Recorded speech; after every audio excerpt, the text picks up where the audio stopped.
Welcome to Seed Academy guys. Seed Academy ने एक initiative लिया है कि present job scenario and competitive exams importance इसके बारे में सभी स्टूडेंट्स को पता चले और एक्चुअली रूमर्स क्या चल रहे हैं मार्केट में और रूमर्स की वजह से आपको क्या थॉट्स आ रहे हैं और किस तरह आपके थॉट्स बन गए हैं दैट पेंडेमिक इक्वेशंस में। तो वो सब कुछ के बारे में एक्चुअल प्रेजेंट कंडीशंस क्या है और एक्चुअली कॉम्पिटिटिव एग्जाम्स किस तरह प्रिपेयर करने को ना, इसके लिए हमने ये एक्सपर्ट टॉक्स रखे हैं। तो एक्सपर्ट टॉक आज के एक्सपर्ट टॉक जो है वो दो टॉक्स है। एक पहले अतिक घुमड़े सर का है, ER Atik Ghumade sir, and next ER Sachin Hivarkar sir. तो पहले अतिक घुमड़े सर का टॉक है। Atik Ghumade, engineer Atik Ghumade, MTech structure in IIT Gandhinagar. इनके पास जब इनकी डिग्री फाइनल ईयर हुआ था तभी इनके पास दो जॉब्स थे। एक था एमपीएससी का जॉब एंड एक था शाहपुर बालाजी का प्राइवेट जॉब। तभी भी इन्होंने गेट को चुना और गेट थ्रू एमटेक को चुना IIT गांधीनगर के लिए। तो आओ ऐसा इन्होंने क्यों किया वो इनसे ही सुनते हैं। सॉरी यानी हिंदी उतना कंफर्टेबल हूँ नहीं क्योंकि मैं हूँ मराठी भाषिक और यहाँ थोड़ी बहुत इंग्लिश की यूज होती है, तो I think you will bear with me. तो इस टॉक से मेरा हाँ कहने का यही मतलब था कि मैं ये नहीं बता पाऊंगा कि आपको IIT गांधीनगर ही चूज करना चाहिए या फिर IIT ही चूज करना चाहिए। मैं ये बताना चाहूंगा एज अ बड़ा बड़ा भाई कि मेरी क्या थॉट प्रोसेस थी, और एक मैं आपको श्योरिटी दे सकता हूँ कि I don't regret a single decision while in my life looking retrospectively. तो आई थिंक एटलीस्ट मेरी डिसीजन मेकिंग और मेरी गलतियां आपको कुछ आपकी गलतियां करने से बचाए और कहीं ना कहीं इंस्पायर तो नहीं लेकिन कहीं ना कहीं मोटिवेट करे कि आपका बड़ा भाई अगर कर पाता है, जो आपके ही बैकग्राउंड का है, चंद्रपुर में एक स्मॉल टाउन फैमिली किससे बिलोंग करता है, तो वो आपके लिए वो इम्पॉसिबल तो पक्का नहीं है। डिफिकल्ट मेरे लिए भी था, आपके लिए भी रहेगा। तो होपफुली ये डिस्कशन इसी तरह रहे कि हम सारे लोग इससे कुछ ना कुछ लेके बाहर निकले। तो फर्स्ट पार्ट मेरे डिस्कशन का ये रहेगा कि why I made that decision, और सेकंड पार्ट ये रहेगा कि मैं इस पार्ट को ऐसा नाम दे सकता हूँ कि I wish we would had the pandemic at a times of preparation. यानी ये पैंडेमिक अगर हम प्रिपेयर करते तब होता तो मैं कितना खुश होता, क्योंकि it's an opportunity guys, like it's it's really the whole world is still standing, यानी सारी दुनिया रुक गई है कहीं ना कहीं। तो इस स्टिल स्टैंडिंग में those who choose to move forward, वो जो आगे बढ़ने का डिसीजन लेते हैं या फिर निर्णय लेते हैं, वो कितना ज्यादा एडवांटेज में रहेंगे। इस तरह से डिस्कशन मैं चाहूंगा कि जाए, होपफुली ऐसे ही हो। तो okay, so let's start. So let me make a confession. एक चीज बताना चाहता हूँ कि मैंने, जैसे स्वप्निल ने बताया कि हमने डिप्लोमा साथ में किया है, तो डिप्लोमा थर्ड ईयर मैं शायद अपनी 20 साल की उम्र का हूँगा, तब तक मुझे IIT ये चीज एग्जिस्ट करती है ये भी नहीं पता था। तो मैं ये नहीं बोल रहा कि वो बुरी चीज है या फिर आप में से कुछ चीजों को पता है या नहीं, कुछ लोगों को पता है या नहीं, इसका मतलब ये बुरी चीज है। लेकिन मुझे ये बताना है कि मैं कितना इग्नोरेंट था, कितना सेल्फ सेंटर्ड था या फिर कितना अपनी ही दुनिया में था, कि डिप्लोमा थर्ड ईयर आने के बाद मुझे बस ये पता था डिग्री करके life settle, so called settle जो चलता है अपनी सोसाइटी में, वो हो जाएगी और I will be well enough. तो एक दिन हमारा बैचमेट प्रणय शेंडे, वो मैकेनिकल ब्रांच में था, he was mechanical topper and I could manage to score first rank in civil department. तो हमारी काफी एक फ्रेंडली राइवलरी थी। तो ही came and he asked me, उसने पूछा कि तूने ऑटोनोमस कॉलेज के फॉर्म भरे क्या? और मैंने सोचा कि ये क्या पूछा है मुझे, ये क्या होता है autonomous college? Diploma third year की बात है, राइट? ये यानी शायद एग्जाम चल रही थी और एकदम यानी डिप्लोमा खत्म ही होने वाला था। तो मेरे पैरों के नीचे से जमीन खिसक गई ये देख के कि उन ऑटोनोमस कॉलेजेस की डेट निकल चुकी। तो यानी वो बहुत बड़ा शॉक था मेरे लिए लेकिन तब मुझे एक चीज रियलाइज हुई कि जो चीज आपको पता नहीं है ना, जो पाथ आपको पता नहीं है, you are not aware of it, that is always close for you, because you didn't look for it, you didn't look for something more than you actually thought would be better और enough. तो दो decision थे कि एक तो उसी track पे जाता जो मैंने डिसाइड किया था कि इंजीनियरिंग करो कहीं से, तो बेसिकली कंजर्वेटिव चंद्रपुर फैमिली से हूँ, चंद्रपुरी फैमिली से, तो मैं I was expected to do my BTech from Chandrapur itself, क्योंकि फैमिली तो जाने नहीं देगी, बड़ा दुलारा बेटा है। लेकिन दूसरा सिनारियो ये था कि अब देखते हैं कि हाथ में क्या है और क्या ज्यादा से ज्यादा निकाल सकते हैं, क्योंकि मेरे रैंक्स अच्छे खासे थे और मैं मुझे अभी लगता है कि हाँ मैं डिजर्व करता था कुछ बेटर लाइफ में। तो मैंने देखा तो एक्चुअली सारे ऑटोनॉमस कॉलेजेस की डेट्स निकल चुकी थी, और फिर थी गवर्नमेंट कॉलेजेस जो ऑटोनॉमस है लेकिन उनकी लिस्टिंग अपनी कैट के थ्रू होती है, सेंट्रलाइज एडमिशन प्रोसेस से, कैप के थ्रू। तो अब मुझे लगा कि इसमें से बेस्ट अगर ना लूं तो मुझे मेरी तरफ से जस्टिफिकेशन ना है, तो मैंने थोड़ी रिसर्च की, थोड़ी कुछ लोगों से बात करी, और थैंकफुली तब भी कुछ ब्लॉग्स लिखे गए थे। उससे ये पता चला कि government college of engineering Amravati और कराड़ उस समय में काफी अच्छे थे, काफी अच्छा नाम कमा रहे थे। तो मुझे इंक्लिनेशन था या फिर मेरी इच्छा थी कि मैं कराड़ जाऊं, सॉरी एक्सक्यूज मी। लेकिन वही बात आ जाती है, घर वाले, कराड़ काफी दूर है, तुझे ट्रेन से ही 6 से 10 घंटे लग जाएंगे, तो तू अमरावती ले लो। काफी चली मशक्कत और अमरावती डिसाइड हुआ। और उसमें ऐसी चीज थी, वो ऑटोनॉमस कॉलेज था और वहाँ फीस कम थी।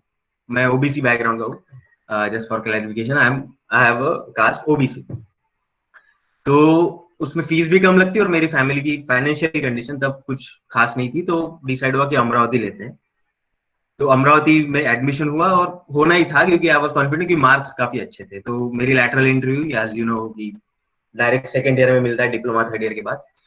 तो वो होने के बाद वहां जाकर एक पता चला कि तुम्हारा कॉलेज, तुम्हारा घर और तुम्हारे 8 से 9 दोस्त, इसमें जो तुम्हें लगता है ना कि दुनिया खत्म हो जाती है, तो तुम कहीं ना कहीं गलत सोचते हो। वो वहां जाके पता चला, क्योंकि वहां भी कहीं एक दो बाहर के राज्यों के लोग आते हैं, और भले ही विदर्भ में है, अमरावती काफी अलग है चंद्रपुर से। तो वहां जाके पता चला कि इससे ज्यादा है कुछ, राइट। तो वहां भी लगन से काम किया, वहां भी अच्छा स्कोर किया, वहां भी सेकंड पोजीशन स्कोर कर पाया। और मुझे यानी सेकंड पोजीशन इसलिए भी थी क्योंकि मैंने सब किया जो इंजीनियरिंग में सब करते हैं, मैंने सब किया। मुझे उसका भी कोई गिला नहीं कि मैंने ये छोड़ दिया वो, मैंने सब किया। लेकिन स्टडीज कभी नहीं छोड़ी, क्योंकि इंजीनियरिंग सेकेंड ईयर में जाके वो जो तलब लग गई थी ना कि कुछ और देखते हैं, कुछ नया देखते हैं, कहाँ रह गए पीछे। तब जाके जब मैं 21 साल का था, पता चला कि आईआईटी जैसी कोई चीज होती है। I know it sounds weird कि 21 साल का बच्चा है, तुम लोग वेल इन्फॉर्म्ड हो फॉर श्योर मेरे से, लेकिन उस समय थी मेरी कंडीशन कि मुझे सच में नहीं पता था कि आईआईटी जैसी कोई चीज होती है। लेकिन वो सब करने के साथ बीटेक में ये एक एम नहीं छोड़ा कि एक बार आईआईटी एक्सप्लोर करना है, क्योंकि फिर न्यूज आने लग गए कि आईआईटी में इतना पैकेज मिला, फिर आईआईटी का यह बंदा इस रिसर्च में गया, और ये सब चीजें निकलने लग गई। तो मैंने गेट के लिए प्रिपेयर किया फाइनल ईयर, और आई अपीयर्ड फॉर गेट। मेरी गेट क्रैक हुई। Fortunately unfortunately I couldn't secure any position in any IIT in India, पर एनआईटी में हो जाता। लेकिन why settle when you have an option और a choice to dream at least और to try for something better, right. तो मैंने वो छोड़ दिया। फिर मैं गया एमटेक की प्रिपरेशन के लिए Hyderabad. Swapnil was my roommate. तो वहां प्रिपेयर करते वक्त ये था कि अब आर या पार, क्योंकि फाइनेंशियल कंडीशन एक्चुअली सही नहीं थी, तो family was struggling to make sure that I live like well enough in Hyderabad. और मैं वहां, हम काफी मेहनत कर रहे थे और बहुत डटे हुए थे, तो उसमें हम लगे हुए थे। तो उसमें एक बार एमपीएससी की एग्जाम आई। फॉर्चुनेटली मैं घर पे था, फॉर्म भरा था, तो मैंने वो एग्जाम भी दे दी। और मैं ये बताना भूल गया कि बीटेक में शाहपुर जी पालन जी में मेरा हुआ था। शाहपुर जी पालन जी आज कहीं ना कहीं स्ट्रगलिंग है, लेकिन उस समय दो ही कंपनीज थी किसी भी बीटेक इंजीनियर को, शाहपुर जी पालन जी या एल&टी। तो बीटेक में सबसे पहले कंपनी है शाहपुर जी, और हमारे कैंपस में ऐसी अफवाह थी कि एल&टी नहीं आएगी। तो I appeared for the interview and I got it. I was the first one to get the job in Shapoorji Pallonji. वो लेने के बाद वही जो था ना कि कहीं ना कहीं स्ट्राइक किया कि वो चंद्रपुरी आ गया अंदर कि बस भाई अब तो तेरी बीटेक हो गई, तेरी डिप्लोमा तो पहले पहले कर चुका, तो अब तेरी जॉब भी लग गई, काफी है तेरे लिए। तो ये सोच के मैं कहीं ना कहीं कंफर्टेबल हो गया, और मैंने उतनी प्रिपरेशन नहीं की जितनी मुझे करनी चाहिए, इसलिए फोर्थ ईयर के गेट में उतना शायद मैं स्कोर नहीं कर पाया, लेकिन उसका भी कोई मुझे गिल्ट नहीं है। तो उस गेट की थोड़ी पहले ये ध्यान में आया कि इस पे यानी इतनी सब मेहनत, इतना सब अवेयरनेस, और वही चीजें फिर से दोहरानी है क्या कि बिना ट्राई किए वो ऑप्शन छोड़ देना है। और कहीं ना कहीं बीटेक इस कॉलेज में इसलिए ज्वाइन किया कि आईआईटी गांधी, या फिर सॉरी आईआईटी में जाना है, तो इतने पे सेटल होके seriously would I be making justification to my own dream. तो ये डिसाइड करके मैंने वो जॉब जाने दी, और फिर मैं गेट की प्रिपरेशन के लिए हैदराबाद गया। Sorry to skip this. तो वहां फिर एमपीएससी दी, पता चला एमपीएससी प्रीलिम्स में हो गया। फिर मन ये हो गया कि अब तो एमपीएससी हो गई, अब तो सरकारी नौकरी हाथ में है, तो ओबीसी भी है, तो कहीं ना कहीं ओपन से ज्यादा एडवांटेज है तेरे पास, तो अब तो यही करें। लेकिन अब ये डिसाइड करके कहीं ना कहीं सेटल हो ही नहीं पा रहा था कि नहीं इतने भी सेटल नहीं होना है। तो फिर वो छोड़ दी, और फिर आईआईटी की प्रिपरेशन में लग गया। फॉर्चुनेटली आईआईटी बॉम्बे में ट्रांसपोर्टेशन का इंटरव्यू मिला, स्कोर अच्छा आया तो, और आईआईटी गुवाहाटी में एनवायरमेंट एंड जियोटेक, और आईआईटी गांधीनगर में स्ट्रक्चर्स बेस्ट सब्जेक्ट अपना सबसे पहले। तो वो यानी ये बड़ी आईआईटी छोड़ के उस ब्रांच के लिए मैंने आईआईटी गांधीनगर चूज किया। तो एक चीज सही एकदम दिल से मैं बताता हूँ कि पहली बार एक आईआईटी में पैर रखने के बाद पता चला कि ये दुनिया पूरी अलग, यानी तभी पता चल गया कि ये जो सारे डिसीजन अपने पास्ट में लिए ना, इट्स वर्थ इट। जो सारी जॉब छोड़ी शायद वो उसी समय लग गया, उसके आगे क्या हो गया ये नहीं पता था, लेकिन जो एक्सपीरियंस और जो माहौल शायद मुझे कहीं नहीं मिलता, जो मुझे आईआईटी गांधीनगर में वो पहला दिन गुजार के मिला, कि इसी के लिए शायद थी मेरी ये मेहनत। तो वहां भी अब आप बोलोगे कि ऐसा क्या है आईआईटी में, the kind of exposure, kind of atmosphere, kind of facility, kind of labs, kind of professors, kind of friends, kind of people around you get in a college of national level. You can't expect at least 50% of that in any regional college. That's for sure. तो वहां जाके ये पता चल गया कि that's it, यानी अब मिल चुका है, तो अब स्ट्रक्चर्स में मेरा इंटरेस्ट था, तो मैंने परस्यू किया, वहां भी अच्छे स्कोर लाए। I could secure the third position in MTech, एंड सब सही रहा। उसके बाद मैंने वहां कैंपस प्लेसमेंट हुआ और कंपनी ज्वाइन करी। लेकिन मेरा बस ये कहना था कि जो पहली लाइन मैंने कही थी कि the path that you do are not aware of is always closed for you. तो जो रास्ता आपको पता ही नहीं कि है, वो आपके लिए बंद ही होता है। तो बस यही, वो अगर मैं चूज करता कि नहीं मुझे सेटल होना है और रह जाना है चंद्रपुर में, क्योंकि पेरेंट्स चाहते हैं, और पेरेंट्स भी इल इन्फॉर्म थे क्योंकि मैं ज्यादा इन्फॉर्म था, और वो अगर वो डिसीजन लेते तो मैं उनको मान के अगर करता। मैं ये नहीं कह रहा कि वो बुरे थे, लेकिन उनकी भी इच्छा थी कि हमारा बेटा साथ रहे, लेकिन शायद मैं उनको और खुद को पक्का कोसता, बहुत ज्यादा कोसता। क्योंकि आज जहां भी हूं वो मैं लाइफ जब मैं डिप्लोमा में था वो चाहता था, लेकिन आज जो मैं हूं वो मैं अभी नहीं चाहता, क्योंकि अब मेरे गोल कुछ और है। मेरे गोल हर मिनट हर दिन कुछ नया चाहिए होता है, और वो मुझे आईआईटी गांधीनगर में। मैं ये नहीं कह रहा कि बहुत कुछ कर चुका हूं मैं लाइफ में, बिल्कुल नहीं, अभी भी बहुत कुछ करना बाकी है, और कुछ भी नहीं है। यानी चंद्रपुर में ही हमने बहुत सारे बड़े बड़े लीडर्स को निकलते हुए देखा है, और बहुत सारे लोग मुझे चंद्रपुर में इंस्पायर करते हैं। लेकिन मैं ये बताना चाहता हूँ कि कुछ गलतियां डायरेक्टली इनडायरेक्टली जाने में अनजाने में हो जाती है, वो बिना किसी सोच के और एक कंजर्वेटिव माइंड से अपन जो कर लेते हैं, वो शायद लाइफ में कहीं ना कहीं हमें गिल्ट दे। तो वो सबसे पहला पार्ट था कि why I chose MTech over the other two job options I had.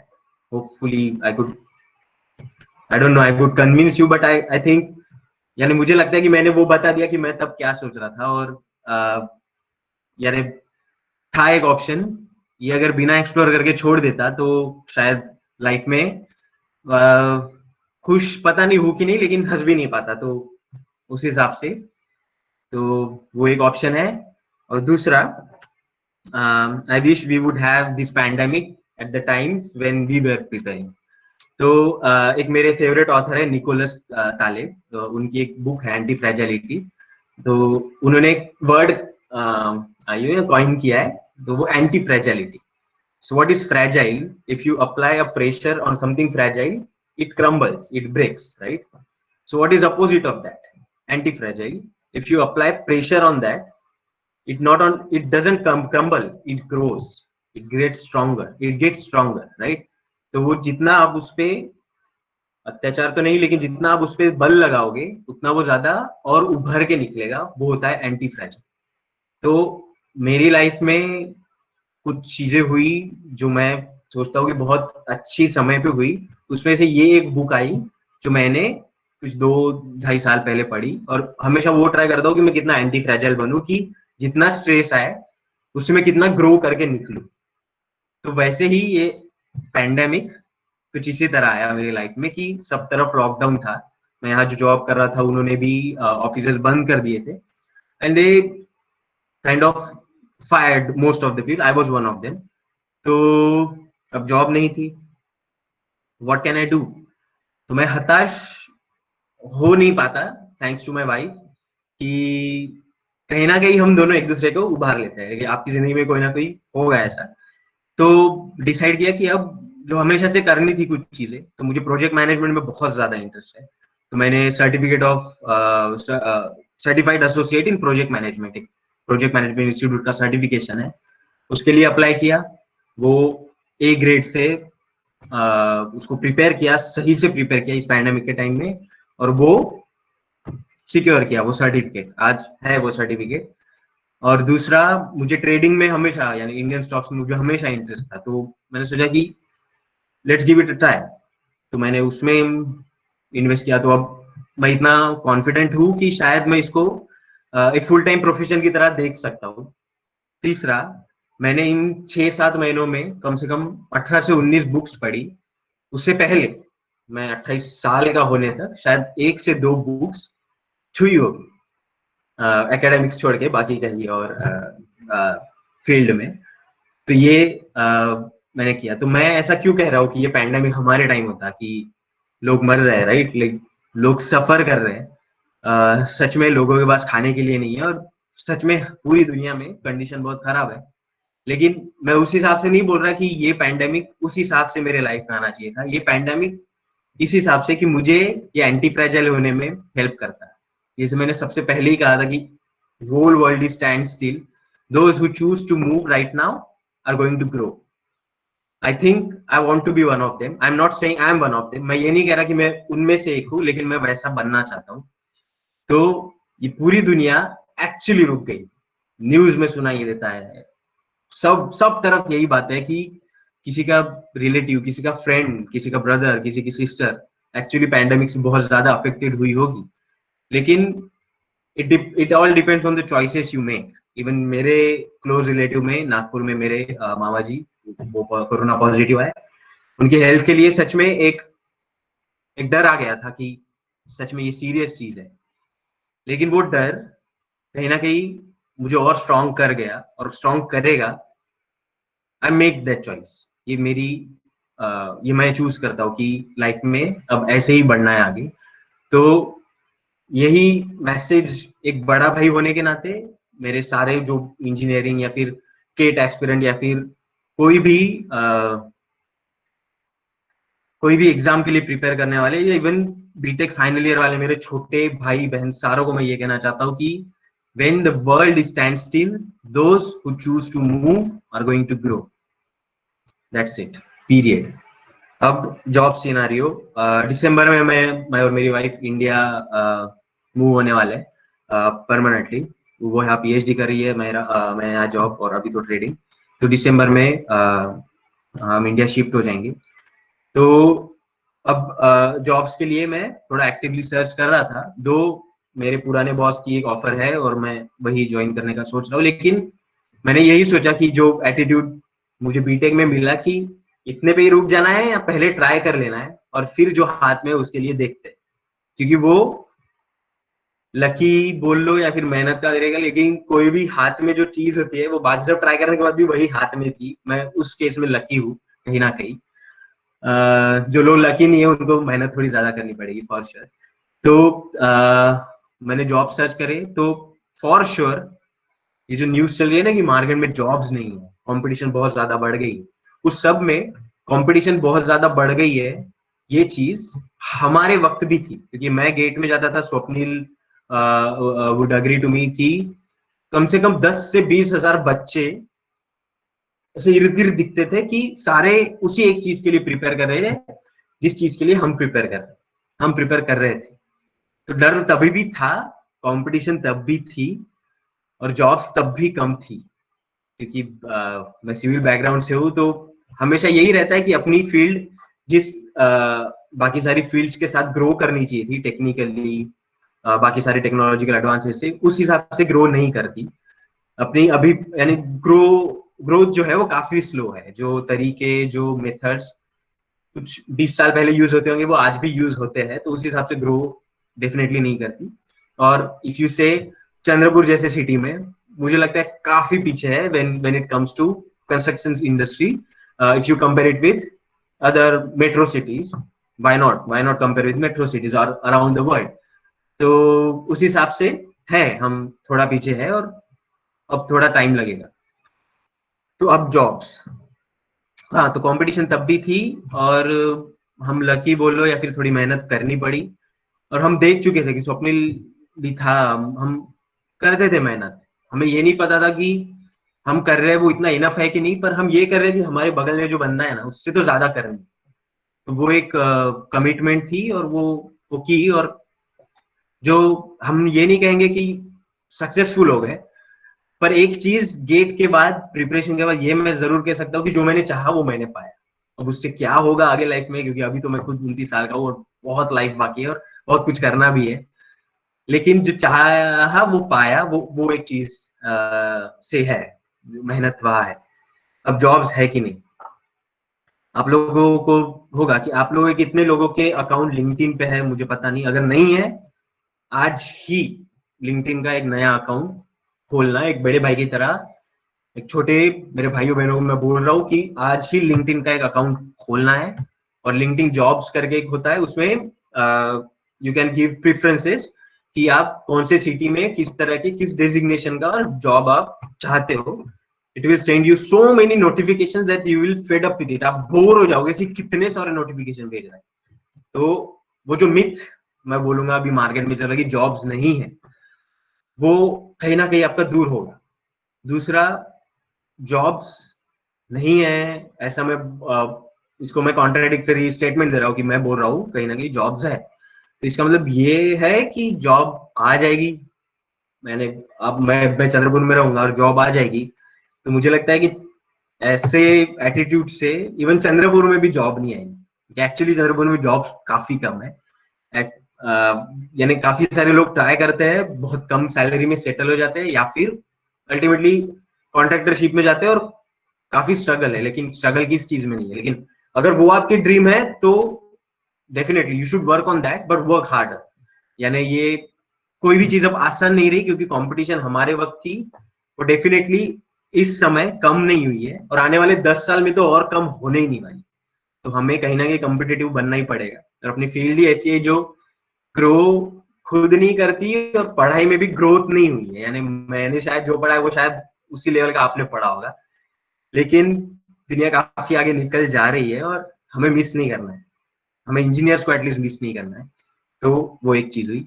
तो जॉब्स है, लेकिन सबको अपने कंफर्ट लेवल के बाहर आना पड़ेगा, क्योंकि मैं अगर सोचता कि चंद्रपुर में रह जाऊं और चंद्रपुर में जॉब ढूंढता, तो ये पैंडेमिक की जरूरत नहीं थी मुझे ये बताने में कि जॉब्स नहीं है। मैं शायद वही सोचता कि जॉब्स है ही नहीं। लेकिन बाहर है दुनिया, जैसे मुझे लगा सबसे पहले रियलाइज हो कि अमरावती में बड़ी सिटी है, या फिर दुनिया वहां भी है। फिर IIT गांधी नगर गुजरात में गया, फिर कुछ दिन हैदराबाद में था, कुछ दिन मुंबई में रहा। तो ये सब देखने के बाद और यहाँ नेदरलैंड्स में ये पता चलता है कि उस कंफर्ट जोन से बाहर निकलो ना, तो स्ट्रगल है, कंपटीशन है, मेहनत है, लेकिन इम्पॉसिबल कुछ भी नहीं। तो वो चंद्रपुरी मेंटालिटी जो मेरी थी, होपफुली आप कई ज्यादा अच्छी पोजीशन में होंगे उसके, लेकिन छोड़नी पड़ेगी, तब जाके सारी चीजें क्लियर होगी। और इस पैंडेमिक का बेस्ट यूज शायद आप अपनी लेवल पे कर पाओगे। तो ये एक second part of my message, that I wish we would have this pandemic at the times when we were preparing for exam.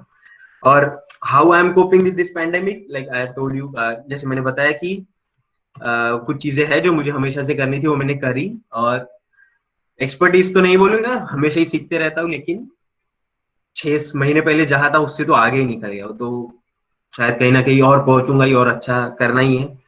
और जैसे स्वप्निल ने बताया कि काफी सारे लोग डिप्रेस्ड हो गए थे जो प्रिपेयर कर रहे थे, ये सब रुक गया, और कहीं ना कहीं उनको लग रहा है कि उनका टाइम प्रिपरेशन वेस्ट हुई। बात वही आ जाती है, when the world is stand still, those who choose to move are going to grow. तो वो जो सच में सिंसियरली प्रिपेयर कर रहे थे, वो पहले ही इन बाकी सारे क्राउड से, मैं ये कहना चाहूंगा कि क्राउड से काफी ज्यादा आगे थे। वो जो 10,000 लोग थे मेरे प्रिपरेशन के टाइम, आज शायद 1 लाख हो गए होंगे, उस क्राउड से काफी ज्यादा आगे थे। इस पैंडेमिक ने उन्हें और स्ट्रांग होने की अपॉर्चुनिटी दी है। तो मैं बताऊंगा कि डोंट लूज दिस वन। यानी क्या पता ये पैंडेमिक से आए ना आए, इस सेंस में कि आप प्रिपेयर करो और प्रिपरेशन मत छोड़ो।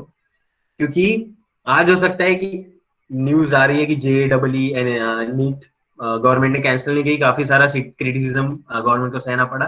लेकिन मैं ये सोचता हूँ कि बहुत अच्छा डिसीजन है कि उन्होंने कैंसिल नहीं की, क्योंकि इंडिया अगर रुक जाएगा, इसका मतलब ये नहीं कि सारी दुनिया इंडिया के लिए रुक जाएगी।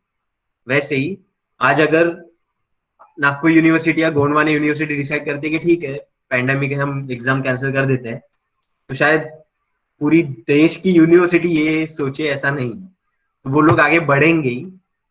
तो शायद हम ना पीछे कहीं छूट जाए। तो उस केस में those who choose to grow, who choose to move are going to grow, so let's move together. तो वो मैं एक्सपेक्ट करता हूँ मेरे छोटे भाइयों बहनों से कि बहुत छोटे सिटी से है अपन, की नहीं बदला चंद्रपुर पिछले 20 सालों में, शायद नहीं बदला, लेकिन निकलना है, उस क्राउड मेंटेलिटी से बाहर निकलना है कि बस हो गया ना। जरूरी नहीं है कि मेरे पेरेंट्स ने जैसे उन्होंने लाइफ जी वैसे ही मैं जीऊं, मेरी लाइफ भी बेटर हो सकती है। ये मेंटालिटी ही शायद स्मॉल टाउनर्स के काम आएगी। और दूसरी न्यूज है कि डिप्रेशन है, सुशांत सिंह की बहुत बड़ी न्यूज थी। फिर बाद में बहुत सारे लोगों के लिए और एक कारण था, PUBG बैन हो गया। तो मैं ये कहना चाहूंगा कि अपनी प्रायोरिटी क्लियर होनी चाहिए कि कितना इस शोर को सुने, कितना अफेक्ट हो, और कितना हम इन सब में रुक जाए और इन सब में ही पड़े रहे, जबकि मेरे पास अच्छी चीजें है करने को, और आज टाइम भी है मेरे पास करने को। तो ये एक दूसरा डिसीजन। और दोस्त होना और एक कंपनी होना, एक लोगों की सराउंडिंग होना जो तुम्हें ग्रो होने में हेल्प करे, इसमें थोड़ा फर्क है। अगर यही दो मिक्स कर दे, जो दोस्त तुम्हें ग्रो करने में हेल्प करे, तो फिर उससे लकी बंदा कोई नहीं हो। मैं उस केस में लकी था कि मेरे सारे दोस्त मुझे मोटिवेट करते थे और मुझसे हमेशा मोटिवेट होते थे, और मुझे बहुत ज्यादा इंस्पायर करते थे कि हर एक की जिंदगी में कोई ना कोई प्रॉब्लम था, हर एक अपनी लाइफ में बहुत ज्यादा स्ट्रगल कर रहा था, लेकिन कहीं ना कहीं हम हाथ पकड़ के एक दूसरे को उठाते ही थे। हाँ, वो कहीं भूल गए कि IIT जैसी कुछ चीज होती है, देख लेना चाहिए था। एक के भी दिमाग में आती तो पक्का फैल जाती, पर इग्नोरेंट भी थे, लेकिन एक दूसरे के ग्रो करने में कभी ये नहीं किया। तो तो you have to decide who is your real friend. Company भी ऐसी हो कि सच में तुम्हें ग्रो करने में हेल्प करे। और मैं सच में बोल रहा हूँ कि एक बार आपका एटीट्यूड चेंज गया हो गया, तो उस एटीट्यूड के लोग जब पास आ जाते हैं ना, तो वो दोस्त बनने में देर नहीं लगती। So make sure you have a good company. Read read and read.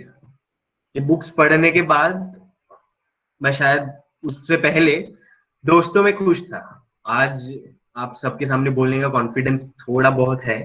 पता है मैं नहीं परफेक्ट कर पाऊंगा और बहुत सारी प्रैक्टिस करनी पड़ेगी, लेकिन ये सारा इन ये 12 16 17 बुक्स की वजह से कि है, यानी जादू बोलते हैं ना कि तुम कोई वीडियो देख लो, पबजी पे गेम खेल लो, इंस्टाग्राम स्क्रोल कर लो, लेकिन एक बुक खत्म करके देखो जो सच में तुम्हारे लाइफ में कुछ दे के जाए, उससे बड़ी सेटिस्फैक्शन कोई भी नहीं। ट्रस्ट मी, 16वीं बार तो ये सेटिस्फैक्शन एक्सपीरियंस कर चुका हूँ। तो आज डिसाइड कर लो, एटलीस्ट एक बार ये सेटिस्फैक्शन आने वाले कुछ समय में आप लो। और डजेंट मैटर कि कोई साइकोलॉजिकली बुक हो, कोई भी चीज जो तुम्हें सीखनी है, करो, पढ़ो और पढ़ते रहो। यानी सच में इससे ज्यादा सेटिस्फैक्शन की कोई चीज नहीं। Try to be antifragile. यानी मैंने बताया एंटी फ्रेजाइल की डेफिनेशन क्या है कि जिसपे स्ट्रेस पड़ता है, जिसपे प्रेशर आता है, वो अगर उस प्रेशर को ब्रेकिंग पॉइंट पे ले जाए या फिर उस प्रेशर को स्ट्रेंथ में कन्वर्ट करे, वो उस पर्टिकुलर बंदे की इच्छा होती है, चॉइस है। मैं ये नहीं बोलूंगा कैपेबिलिटी है कि नहीं। मैं अगर मेरे काफी सारे कलीग्स या फिर इनसे कंपेयर करूं, तो उनमें ऐसी काफी सारी चीजें हैं जो मुझ में नहीं है। तो इसका मतलब ये है कि मैं शायद अभी कैपेबल नहीं हूं उन चीजें करने में जो वो करते हैं कि नहीं। लेकिन बात आ जाती है चॉइस की। I choose to grow, that's it, that's as simple as that. और बहुत ज्यादा फर्क है किसी चीज पे काम करने में और किसी चीज के बारे में बहुत ज्यादा सोचने में। मैं ये पहले वाला बंदा हूँ कि किसी चीज पे काम करता हूँ, सोच बाद में लेंगे। बहुत ज्यादा मत सोचो किसी भी चीज के बारे में, क्योंकि अल्टीमेटली ह्यूमन साइकोलॉजी बोल लो या फिर वो चंद्रपुर पे खून में है कि किसी चीज के बारे में ज्यादा सोचो ना, बोर हो जाते हो यार। हर एक चीज एटलीस्ट यहाँ आने के पहले जो शुरू की, कभी पूरी नहीं की, गेट छोड़ के। तो उस केस में ये पैंडेमिक ने ये टाइम दिया कि ये सोच के कि चलो अब पूरा करके देखते हैं। पूरा करके बहुत ज्यादा अच्छा लगता है। You can try it.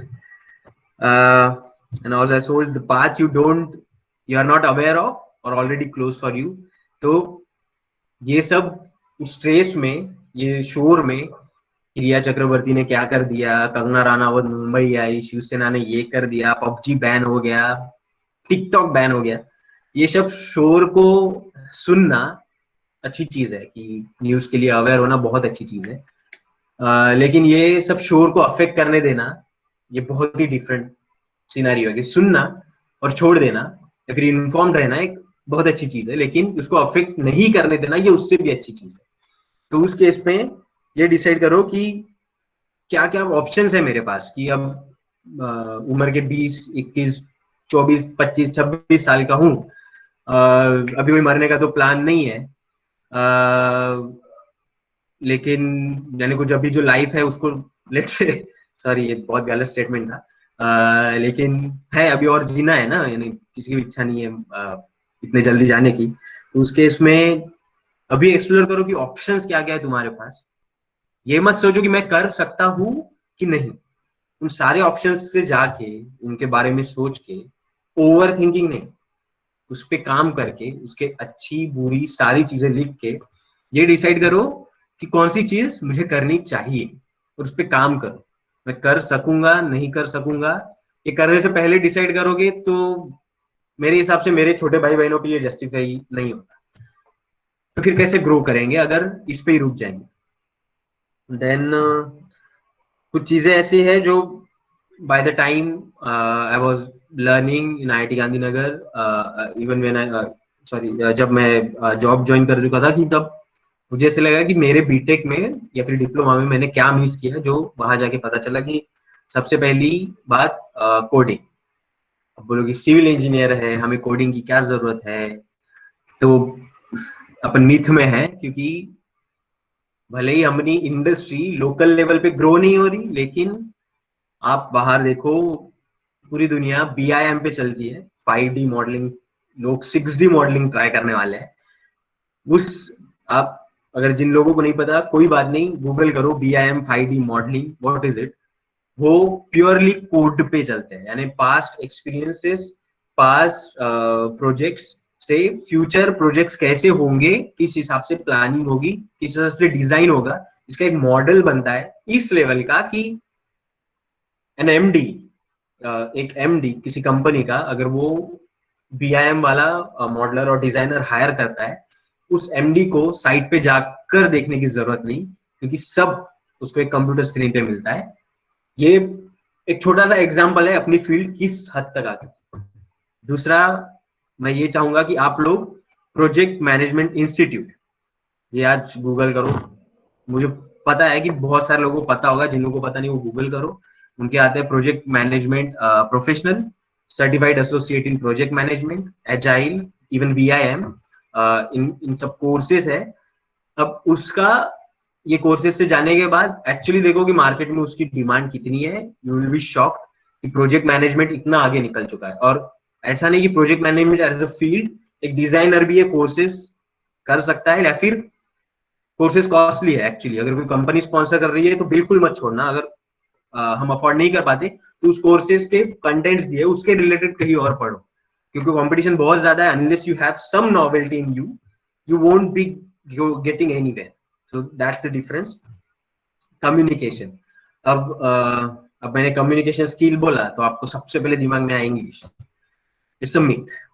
मैं गुजरात में था, मेरी इंग्लिश ठीक ठाक थी, यानी आई कुड सर्वाइव, लेकिन वहां जाके I was utterly Fehling in communication, यानी मैं कम्युनिकेशन में पूरी तरह हार रहा था, क्योंकि मुझे गुजराती नहीं आता।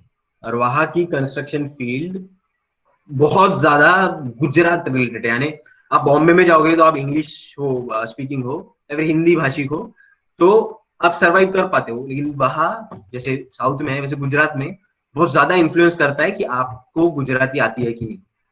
तो अगर मुझे इंग्लिश आती है तो भी मैं कम्युनिकेशन में फेल हो गया था।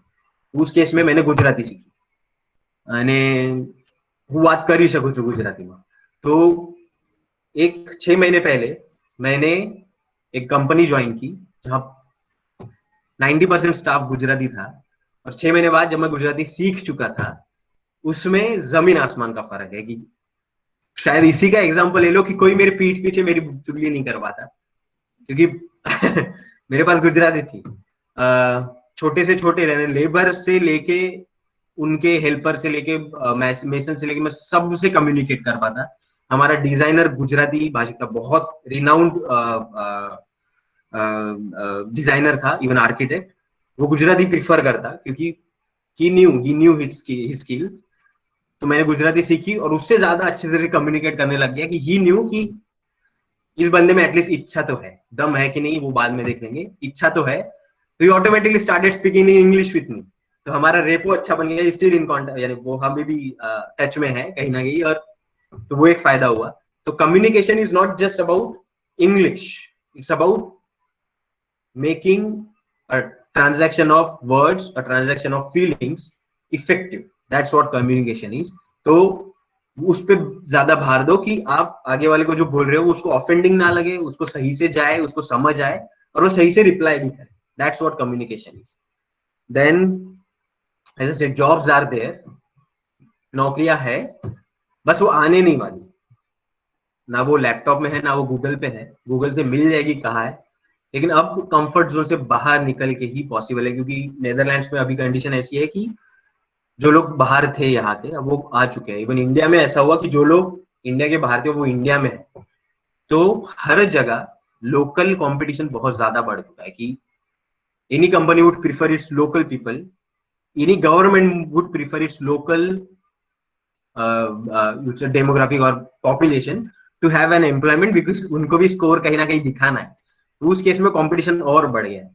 तो जब तक इस कंफर्ट जोन से बाहर नहीं आओगे कि मुझे चंद्रपुर में ही रहना है या फिर मेरे रीजनल लेवल पे मुझे जॉब करनी है, तो थोड़ा डिफिकल्ट पड़ेगा आज के टाइम में, क्योंकि कंपटीशन है और लेकिन जॉब्स है। यानी ये कॉन्फिडेंस से मैं बोल सकता हूँ। और दूसरा, कोई एक हॉबी करो कि जैसे आज इंस्टाग्राम है, पबजी है, तो मुझे याद है कि मैंने सबसे पहला स्मार्टफोन लिया था सिर्फ व्हाट्सएप के लिए, सिर्फ व्हाट्सएप के लिए, क्योंकि व्हाट्सएप बहुत नया था और जो अफोर्ड कर पा रहे थे वो सब व्हाट्सएप की ग्रुप के बारे में ही करते, तूने ग्रुप में ये डाला, तुमने सिर्फ उसलिए फोन खरीद लिया। लेकिन वो खरीदने के बाद आज मैं अगर देखूं कि उस जमाने में वो 22-25 हजार मैंने फोन में डाले, उस समय भी कुछ ऐसी चीजें थी मैं करना चाहता था, मैं शायद वो कर पाता था, लेकिन मैंने ये सिलेक्ट किया, चूज किया कि नहीं, मुझे तो उस व्हाट्सएप ग्रुप में जाना है। आज मैं कुछ देखता हूँ अगर, तो उस ग्रुप से बहुत ही कम आउटपुट आया है मेरे। आज आज जो लाइफ में है और मुझे आगे कहीं मिला, उस ग्रुप का कंट्रीब्यूशन बहुत कम है। तो प्रायोरिटीज डिसाइड कर लो कि लग्जरी लाइफ में फादर या फिर पेरेंट्स के पैसे से या फिर किसी और के पैसे पे लानी है, या फिर पहले कैपेबल बनना है और फिर लग्जरी को इन्वेस्टेशन देना है। तो ये एक चीज है। बाद में फाइनेंशियल एजुकेशन, इसके बारे में कुछ पढ़ो, एक बहुत अच्छी बुक है, rich Dad Poor dad. It's like सारे बड़े लोग अपने बेटों को ऐसा क्या सिखाते हैं कि उनके बच्चों की मेंटालिटी रिच ही बनती है, और गरीब लोग ऐसा क्या नहीं सिखाते कि हमें एक जॉब मिलके ही सेटल हो जाना है। इस पे कहीं ना कहीं अपन जिंदगी गुजार देते हैं। तो वो उस पे बहुत अच्छी बुक है, बहुत लेमैन लैंग्वेज में है, और I definitely recommend Rich Dad Poor Dad. उसमें ये बताया गया है कि if you don't know how to run a business, start saving. यानी वो बंदा जो सेव करता है वो पक्का उससे अमीर होगा जो स्पेंड करता है। तो उस हिसाब से वो अगर बुक मैं शायद डिप्लोमा में पढ़ लेता तो आज बहुत ज्यादा किसी अच्छे पोजीशन में होता। तो रिच डैड पुअर डैड। तो उस बुक में और एक चीज मैंने ये नोटिस की कि मैं दिन की 4 या 6 चाय पी लेता था बीटेक में। एक चाय 5 रुपए की, तो दिन के 20 रुपए, तो अब महीने के कितने हुए? 600-700 रुपए। अब तब लगता था कि महीने के 600 ही तो है, उसमें क्या हो रहा है। लेकिन उस महीने के 600 में मैंने ये नहीं रियलाइज किया कि मेरा अमरावती से घर जाके आकर 2-3 बार मैं घर जा सकता था, लेकिन एंड ऑफ द मंथ मैं घर इसलिए नहीं जा पाता था क्योंकि मेरे पास पैसे नहीं। लेकिन फिर उसी दिन मैं 4 चाय पक्का पीता था। अब रेट्रोस्पेक्टिवली सोचता हूँ तो सीरियसली, यानी इसको बेवकूफी बोलो या फिर पता नहीं क्या बोलो, लेकिन सब ये गलतियां करते हैं। तो फाइनेंशियल अवेयरनेस, फाइनेंशियल एजुकेशन इस बुक से शुरू करो, जो मैंने अभी सजेस्ट की। और सेविंग करने में कोई बुराई नहीं है। एक चंद्रपुर वालों का मैं एक प्रॉपर्टी, ये कैरेक्टरिस्टिक है अपनी, कि 10 लोग बैठे हैं, सबने सर अपना अपना ऑर्डर करके खाया। अधिक सर, हाँ अधिक बोलिए। कुछ क्वेश्चंस है चैट बॉक्स में, एक्चुअली इन्होंने डाले हैं, तो कुछ हम्म। क्वेश्चंस है, तो क्वेश्चंस के आंसर चाहते हैं आपसे।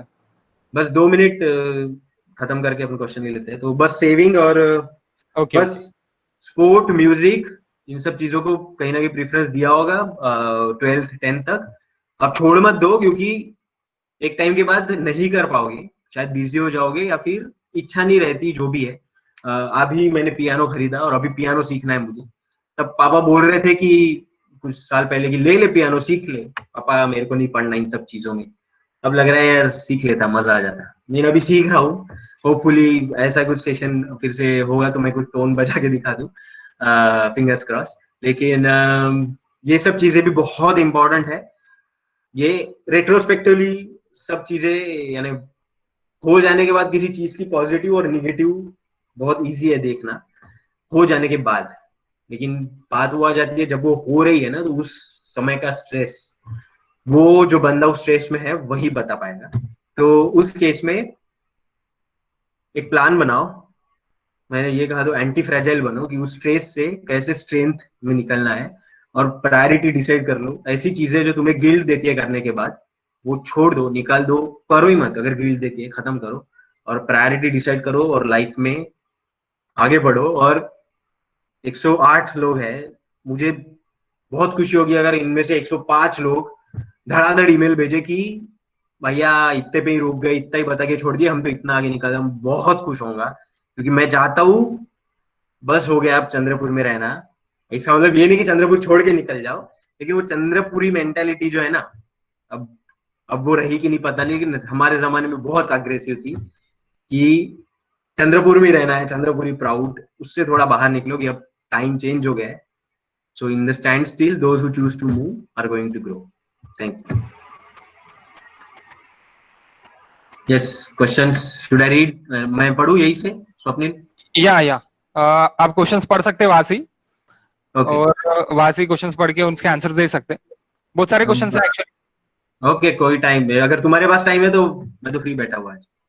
नहीं नहीं नहीं, क्वेश्चंस क्वेश्चंस है, क्वेश्चंस ये भी है कि आईआईटी में अगर बैकलॉग रहे अपने डिग्री में, तो आईआईटी में कोई इफेक्ट गिरता है या नहीं गिरता, ये वाला क्वेश्चन है। नहीं नहीं नहीं, जब आप गेट अपियर कर रहे हो, if you qualify enough, like आपके सफिशिएंट मार्क्स है कि आप इंटरव्यू में अपियर करोगे, तो बहुत कम यूनिवर्सिटी, बहुत कम आईआईटीज में ऐसा होता है कि आपकी फाइल एक्चुअली खोली जाती है। उनके क्वेश्चन ही इतनी ग्रिलिंग होते हैं। मुझे याद है मैं आईआईटी गांधीनगर में स्ट्रक्चर्स का देने गया था, तो 11 प्रॉब्लम्स लिखे थे, बेसिक थे, कुछ कुछ एडवांस थे मैकेनिक्स के। तो उन 11 का अगर सॉल्व कर दिया आपने, तो आपका इंटरव्यू होगा आगे जाके। तो 11 सॉल्व करने में सबको आधा घंटा लग जाता। तो मुझे पता नहीं, यानी गेट की प्रिपरेशन अच्छे से की थी या फिर वो प्रॉब्लम्स इजी थे। आई वॉज फॉर्चुनेट इनफ कि 10 कर पाया, और 11वें में मुझे लगा कि सर मुझे कैल्सी की जरूरत है, मेरा मैथ्स इतना अच्छा नहीं, ये बोल के आई कन्विंस देम। तो उसके बाद मेरा इंटरव्यू हुआ। तो अगर बैकलॉग है, लेकिन बैकलॉग है और आपके मिनिमम क्राइटेरिया से ज्यादा मार्क है, और आपका गेट क्वालिफाई है, इतना है कि किसी भी नई आईआईटी से कट ऑफ आपका पार हो रहा है, तो उसके बाद वाला इंटरव्यू बहुत ज्यादा मायने रखता है। बहुत कम आईआईटीज में मार्कशीट या फिर सीवी खोला जाता है। आई थिंक आई आंसर्ड। रानी, आपका जो क्वेश्चन है सीईसी का है, तो सीईसी का 17 को सेशन होने वाला है। तो वहां पे आईटी सेक्टर वाले सीनियर्स रहेंगे जो आपको इसका और अच्छे से आंसर्स दे पाएंगे सर। और बहुत सारे क्वेश्चन है कि बैकलॉग वाला तो था ही एक, एंड 1 मिनट, प्रतीक आपला बेदरकर, books I can send you on WhatsApp, or I will share with Swapnil. Definitely he will share with all of you. Hopefully he has a group, and पक्का share करूंगा और पूरी list books के साथ। और मैं जो पढ़ने वाला हूँ, शायद वो आप भी कभी ना कभी टाइम मिले तो पढ़े, तो पक्का। गाइस एनी क्वेश्चंस होंगे तो आप आपका माइक ऑन करके डायरेक्टली पूछ सकते हो। ओके, अननेसेसरी टाइप करना और उसको पढ़ना, तो डायरेक्टली आप एक बोल सकते हो। सर आई एम बिलाल, मुझे एक क्वेश्चन था। सर अभी अब जैसे कि मैं फाइनल ईयर में हूँ, फाइनल ईयर के बाद मुझे क्या करना चाहिए? बीएड करनी चाहिए, जॉब करना चाहिए? ओके, जैसे मैंने बताया कि सबसे पहले तो आप अब ये टाइम ऑप्शंस एक्सप्लोर करने में स्पेंड करो कि क्या क्या ऑप्शंस है। उसके बाद एक होता है ना कि सेल्फ एनालिसिस हर एक बंदे का होता है कि मुझे सेल्फ एनालिसिस इस रिस्पेक्ट नहीं है कि मैं कर सकता हूँ कि नहीं, सेल्फ एनालिसिस इस हिसाब से कि मेरी लाइकिंग्स और मेरी डिसलाइक्स क्या है। तो एक थोड़ा अप्रोच रखो कि आज से 2 साल बाद का नहीं, लेकिन 5 से 7 साल बाद का सोचो कि मैं खुद को ये करना देखना चाहता हूँ। ये कैसे आएगा कि जब आपके सामने सारे पत्ते खुले हो, जब आपके सामने सारे ऑप्शंस हो। ये तभी आएगा कि आप एक चूज कर पाओगे, 2 चूज कर पाओगे, उसमें फिर और कन्वर्ज करो कि इसमें और अच्छा क्या है, इसमें और अच्छा क्या है, फिर एक चूज कर पाओगे जब ये ऑप्शंस हो आपके साथ। तो वो डिसाइड करो आपको क्या करना है। ये अगर मैं बता दूंगा ना, तो ये आपके लिए बहुत ज्यादा इनजस्टिस होगा कि मैंने अगर बोल दिया कि एमटेक कर लो, लेकिन वही आप गवर्नमेंट जॉब करके या फिर लेट से खुद की कंसल्टेंसी खोल के बहुत ज्यादा आगे बढ़ पाते, बहुत सक्सेसफुल हो पाते। तो वो गिल्ट लेके मैं आपको ना जीने दूं और ना मैं जीना चाहता हूँ। तो ये सारे ऑप्शंस एक्सप्लोर करो, और गूगल बहुत अच्छा फ्रेंड है। और गूगल, शर्म आती है कुछ भी टाइप करने में तो हिस्ट्री डिलीट कर दो, लेकिन टाइप तो करो। कोई जज नहीं कर रहा जब तक तुम खुद को जज नहीं कर रहे। तो that's the only solution, that's it. Thank you sir. Sir sir yes hello. Yes. हा सर, विनोद पानसोडे. हो बोला ना. डिप्लोमा इन सिव्हिल इंजिनिअरिंग झालं आहे सर. ओके. सध्याला जे म्हणजे 1 वर्ष झालंय सर, आता सर्टिफिकेट अपेअर आहे चंद्रपूरला डिपार्टमेंटला. आता WCB PWD वगैरे जागा निघाल म्हणजे diploma in civil engineering sir. Okay. परत आता इंजिनिअरिंग आहे सर. आता गेट प्रिपरेशन करायचे सर. GATE preparation engineering services exam EAC हा हा हा. सर मी कंपॅरिझन करून दोन्ही एक्झामचा सिलेबस कंपॅरिझन करून अभ्यास करू शकतो का सर? बेटर राहील का? Any time. मी एक नक्की सांगू शकतो की म्हणजे तुम्ही जर डिलेमा मध्ये असाल तर एक MPSC होती आणि एक गेट होता. थँक्स टू स्वप्नील आणि एक रितेश, तो आज जॉईन झालाय आपल्यासोबत. आणि बरेचसे आमचे मित्र होते की आम्ही एक ट्रिक केली की कॉमन गोष्टी ज्या आहे या दोन्ही एक्झाम मध्ये लागतात, बरोबर, त्या पहिले टार्गेट करायच्या. जर वेळ किती आहे त्याच्यावर डिपेंड करतं सगळं. मग ह्या गोष्टी टार्गेट करून त्या सगळ्यात आधी फुल फ्लेजेड निपटवायच्या की याच्यात तर मला करायचं. हे करताना मग टाइम प्रायोरिटाईज करताना किंवा नवीन गोष्टी माहीत पडलं की एक सिनारिओ असा होऊ शकतो की तुम्हाला माहित पडलं की तुम्ही एक्झॅक्टली काय करू इच्छिता. तुम्ही कॉमन सिलेबस केल्यावर या स्ट्रीमने गेले. दुसरं, तुम्ही तरी कन्फ्युजन मध्ये आहात तर मग असं डिसाईड करा की कोणती एक्झाम लवकर आहे तर ती त्याच्यावर जास्त टाइम द्या.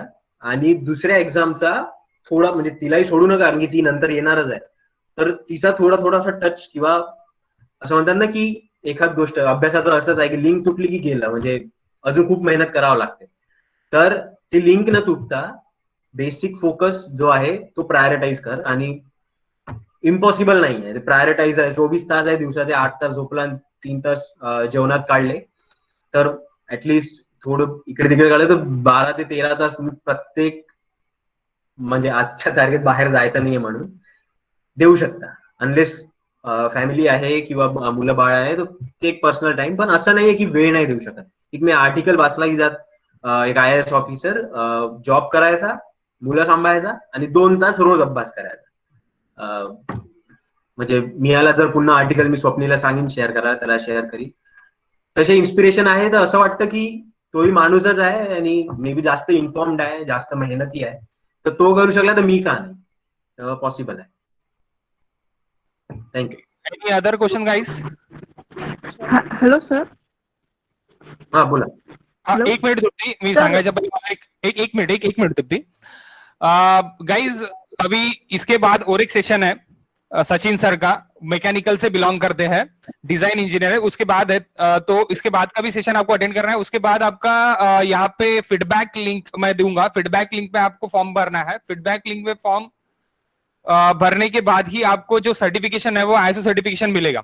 ओके गाइज, तो वो प्राइवेट सेक्टर से पूरे बिलोंग करते हैं, मैकेनिकल से, तो उनके भी आप क्वेश्चंस पूछ सकते हो. ठीक है, तृप्ती विचारू शकते तू क्वेश्चन. हॅलो हा बोला. सर. आफ्टर बी कोणतं स्पेशलाइज कोर्स केला पाहिजे, not government preparation. Specialise course basically तेच ऑप्शन्स वाला हिशोब आहे. पण स्पेशलाइज कोर्स तेव्हाच रिकमेंड करील जेव्हा तुम्हाला माहिती आहे की तुम्हाला पुढे काय करायचं आहे. म्हणजे आज जर बीटेक झालं, सगळे करतायत म्हणून मी डिझाईनचा कोर्स केला किंवा स्टॅट प्रोचा केला आणि अल्टिमेटली मला प्रोजेक्ट मॅनेजमेंट मध्ये इंटरेस्ट आहे असं मला माहित पडलं, तर असं होऊ शकतो की जो वेळ तुम्ही स्टॅट मध्ये दिला तो कुठला प्रोजेक्ट मॅनेजमेंटचा कोर्स करण्यात दिला असता तर नक्कीच बरं असतं ना. याचा अर्थ असा नाही की कधी वेळ निघाली आणि मी कधीच करू शकत नाही. पण आता वेळ अशी आहे की कॉम्पिटिशन थोडी जास्त आहे. तर वेळेचा जास्तीत जास्त उपयोग तेव्हा करू शकू जेव्हा आपल्याला माहिती आहे की आपल्याला काय करायचं आहे. तर त्यासाठी तोच एक उपाय आहे की ऑप्शन्स करा. म्हणजे इतकी वास्ट आहे ना फील्ड, वाढत नसेल म्हणजे चेंज नसेल होत रोजच्या रोज, पण ती आहे वास्ट अजून तितकीच आहे की जॉब प्रोफाईल नवीन नवीन आहेत आपल्या फील्डमध्ये. तर त्याचा फायदा घ्या आणि सगळ्याचे प्रोज अँड कॉन्स लिहून ठरवा तुम्हाला काय करायचं. आणि त्यानंतर specialise course any time recommend करेल. कारण की फक्त म्हणजे माझं असं मानणं आहे, चुकीचं असू शकतं, की तुमच्यात काय एज आहे ना, तुमची एज काय, एज म्हणजे EDGE, your age, not your age. तर तुमच्यात अशी कुठली गोष्ट आहे की 100 लोक जी बीटेक पास आउट होऊन आली त्यांना न जॉब देता तुम्हाला देईल? मे बी हा कोर्स त्यापैकी एक राहील, तर वाय नॉट. नक्कीच. Thank you. Sir, I am civil final year student आणि माझ्या घरचे म्हणतात की MPSC UPSC प्रिपेअर कर, म्हणजे चंद्रपूरमध्ये राहा, पण मला गेट करायचं आहे आणि मला चंद्रपूरच्या बाहेर जायचं आहे, म्हणजे एक्सप्लोअर करायचं आहे मला माझे फेवरेट सब्जेक्ट मध्ये, पण मला त्यांची फिलिंग्स हर्ट नाही करायचे. तर मी काय करायला पाहिजे? म्हणजे मी तर असं म्हणेल की फिलिंग्स हर्ट केल्याशिवाय मला तरी मिळालं नाही. खूप मोठा रहस्यमयी प्रश्न विचारला तू ऍक्च्युली. पण आज रेट म्हणजे आज त्यांना काही ना पुढे वाटत असेल की बरं झालं याला गेट करू दिली तर फायदा झाला. कारण की एक म्हणजे आज माहित नाही, मी लास्ट MPSCचा पेपर मे बी 3 वर्ष आधी बघितला असेल. पण मी जेव्हा गेट प्रिपेअर करत होतो ना, तर गेट आणि एमटेक सॉरी MPSC इतकी जास्त कॉमनॅलिटी होती ना त्यात की मी खरंच जर गेटचा प्रिपेअर सिन्सिअरली केला तर मला MPSC खरंच कठीण नसता पडला. आणि आता मी तर असंही ऐकलंय की मेन्स पण ऑब्जेक्टिव्हच झाली आहे. बरोबर? खरं आहे का? असं जर असेल किंवा नसेल तर मला प्रिपेअर करण्यापासून कोण रोखतंय? आई बाबा, राईट? पण हे थोडं चुकीचं स्टेटमेंट नाहीये की मी प्रिपेअर नाही करू शकत, आई बाबा नाही म्हणतात म्हणून. पण तुला म्हणजे आपल्याला असं कोणी रोकत नाही की तू प्रिपेअर करू नको. तर आपण ही प्रिपरेशन करून कॉमनॅलिटी 1 दिवस 2 दिवस देऊन सारख्या सारख्या ज्या सेम गोष्टी आहेत त्यावर भर दिला तर असं होईल की मी MPSC पहिले आली आणि मी त्यात चांगला स्कोर केला तर पॅरेंट्स खुश, आणि मी सोबत गेटचाही अभ्यास केलाय तर गेटचा आणखी अभ्यास केला तर मी गेट पण अपेअर करू शकेन. मेहनत आहे, थोडी थिअरॉटिकल गोष्ट आहे, पण इम्पॉसिबल आहे असं वाटत नाही. आणि अल्टिमेटली पॅरेंट्स कमी इन्फॉर्म्ड आहे तुमच्यापेक्षा, की अपॉर्च्युनिटीज तुम्हाला जितक्या माहिती आहे ना त्यांना माहिती नाही. त्यांच्यासाठी म्हणजे आजकाल खूप चेंज झालाय, पण माझे पॅरेंट्स असे होते की जॉब घे, सेटल हो, घर बांध, गाडी घे आणि चिल मार, तू बस जॉबवर रोज जात जा. मला नव्हती पाहिजे तशी लाईफ. तर मी कुठे ना कुठे कन्व्हिन्स करू शकलो. याने म्हणजे खूप साऱ्या गोष्टी, मला लव्ह मॅरेज करायचं होतं, पॅरेंट्स म्हणे अरेंज मॅरेज कर, त्यातही कन्व्हिन्स करावं लागेल. तर या गोष्टी होत राहतात. पण तुम्ही फर्म असला ना तर मला नाही वाटत की पॅरेंट्स इतका करायला पाहिजे. पण तुम्ही फर्म व्हा, टाइम घ्या. आजच डिसाईड करायचं असं नाही, वेळ घ्या. Okay sir. Okay. Any more question, guys? Yes, sir बोल ना, बोला बोला. आवाज सर, तुमचा. सिव्हिल इंजिनिअरिंग मध्ये कोणत्या कोणत्या कोडिंग लँग्वेज यायला पाहिजे? हे बघ, बेसिक सगळ्यात म्हणजे जी माझी मिस झाली C++ आणि C, जी म्हणजे मी जेव्हा बीटेकला होतो तेव्हा 12वी जे करून आले होते ना, माझी लॅटरल एंट्री होती, बरोबर? तर ते त्यांना यायची. तर मग मग मी एमटेकला गेलो. फॉर्च्युनेटली बीटेक एवढं काम नाही आलं अनफॉर्च्युनेटली फॉर्च्युनेटली. पण मग मी जेव्हा एमटेकला गेलो तेव्हा सीचा जर मला कोर थोडा बेसिक असता ना तर मी मॅटलॅब मध्ये कॉन्क्रीट ब्लॉक डिझाईन केला होता, मॉडेल केला होता. त्यात खूप जास्त हेल्प झाली असते. म्हणजे मला 1.5 महिना तर मॅटलॅबची कोडिंग शिकण्यात गेला. तर C आणि C++, त्यात C++ जर बेसिक लेवल किंवा असं म्हणून घे की काय आहे एक्झॅक्टली हे माहित असलं, पण म्हणजे काय आहे म्हणजे फक्त बुक्स वाचून सोडलं असं नाही, थोडी कोडिंग करून बेसिक गोष्टी ज्या ऍक्च्युली कोणी कोड केल्या आहे त्या समजून आपण कोड करून पाहिलं तरी फॉर अ स्टार्ट म्हणजे सुरू करायला इनफ आहे. पण असा अर्थ असा नाही की त्यातच सेटल होऊन जा, नाही, शिकत राहा. आणि पायथन 1-2 सॉफ्टवेअर मध्ये युज होते. म्हणजे मी सध्या ट्रेडिंगचं शिकतो तर त्यात पायथन युज होत आहे. सिव्हिल मध्ये आहेत 1-2 सॉफ्टवेअर, तर ते पण कामात येईल. पण बेसिक म्हणजे असं आहे की लॉजिक जमला ना आणता तर लँग्वेज शिकणं तितकं कठीण जात नाही. लॉजिक पाहिजे की काय एक्झॅक्टली करायचं. तर C++ सोबत स्टार्ट करू शकतो. मधात कोणी दुसरी आली तर मला सांग, आपण दोघं म्हणजे सगळे शिकू एकत्र. पण सुरू करायचं माझ्या हिशोबाने.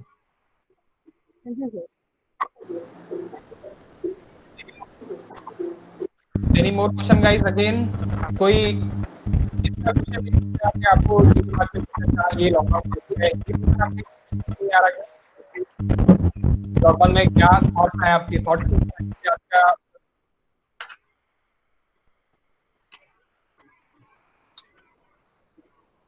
हॅलो. मे बी झाले असतील क्वेश्चन. अजून लॉकडाऊन रिलेटेड असं ओके, काही कोणाला प्रॉब्लेम असेल तर म्हणजे एक मोठा भाऊ म्हणून नक्कीच हेल्प करायला काही प्रॉब्लेम नाही. पण सगळे आहेत, म्हणजे आम्ही जेव्हा स्वप्नीलने सांगितलं की कोण कोण देणार आहे, तर हे सगळे आम्ही मित्रच आहोत सगळेच, म्हणजे सचिन, प्रतीक, म्हणजे चांगले मित्र आहोत आम्ही. नक्की इव्हन प्रतीक तिथे कोरोना माहिती चा ग्रुप फॉर्म केला होता. म्हणजे सगळे ऍक्टिव्ह पोरच आहेत आणि नक्की हेल्प होईल. आणि इतकं तर कॉन्ट्रीब्युट नक्कीच करू की कोणाला प्रॉब्लेम असेल तर त्या प्रॉब्लेमचा एंड होण्यात आमचं कंबाईंड कॉन्ट्रीब्युशन किती आहे हे आम्ही नक्की मेक शुअर करू. तर बिलकुल मोठ्या भावासारखं तुम्ही बोलू शकता आणि बिलकुल प्रश्न विचारायला घाबरू नका. मी स्वप्नील सोबत ईमेल आयडी सोडून देतो, तो शेअर करेल, तर नक्की काही हेल्प लागली तर आपण ईमेलवर बोलू शकतो. दुसरं, डिस्कस करा. आता जसं एकाने विचारलं की पॅरेंट्स ऐकत नाहीये, डिस्कस करा. एकही गोष्ट ठेवू नका. मी सगळं शेअर करतो. कोणी ना कोणी आहे प्रत्येक फील्ड शेअर करायला माझ्यासोबत. इमोशनल झालो की बायको आहेच, म्हणजे आहेच म्हणजे ती कुठे नाही चालली. आणि काही असं वाटलं की लहानपणीचं काही आठवलं, वाईट वाटलं, तर आई बाबा सगळं शेअर करतो. मित्रही आहेत, सगळं शेअर करा. मनात ठेवून घुसमटण्यापेक्षा शेअर करून थोडी लाज वाटणं कधी चांगलं आहे. तर नक्की कामात येईल. Hello sir. Thank you. Hello sir. Okay, Suraj question आहे का? हा क्वेश्चन आहे.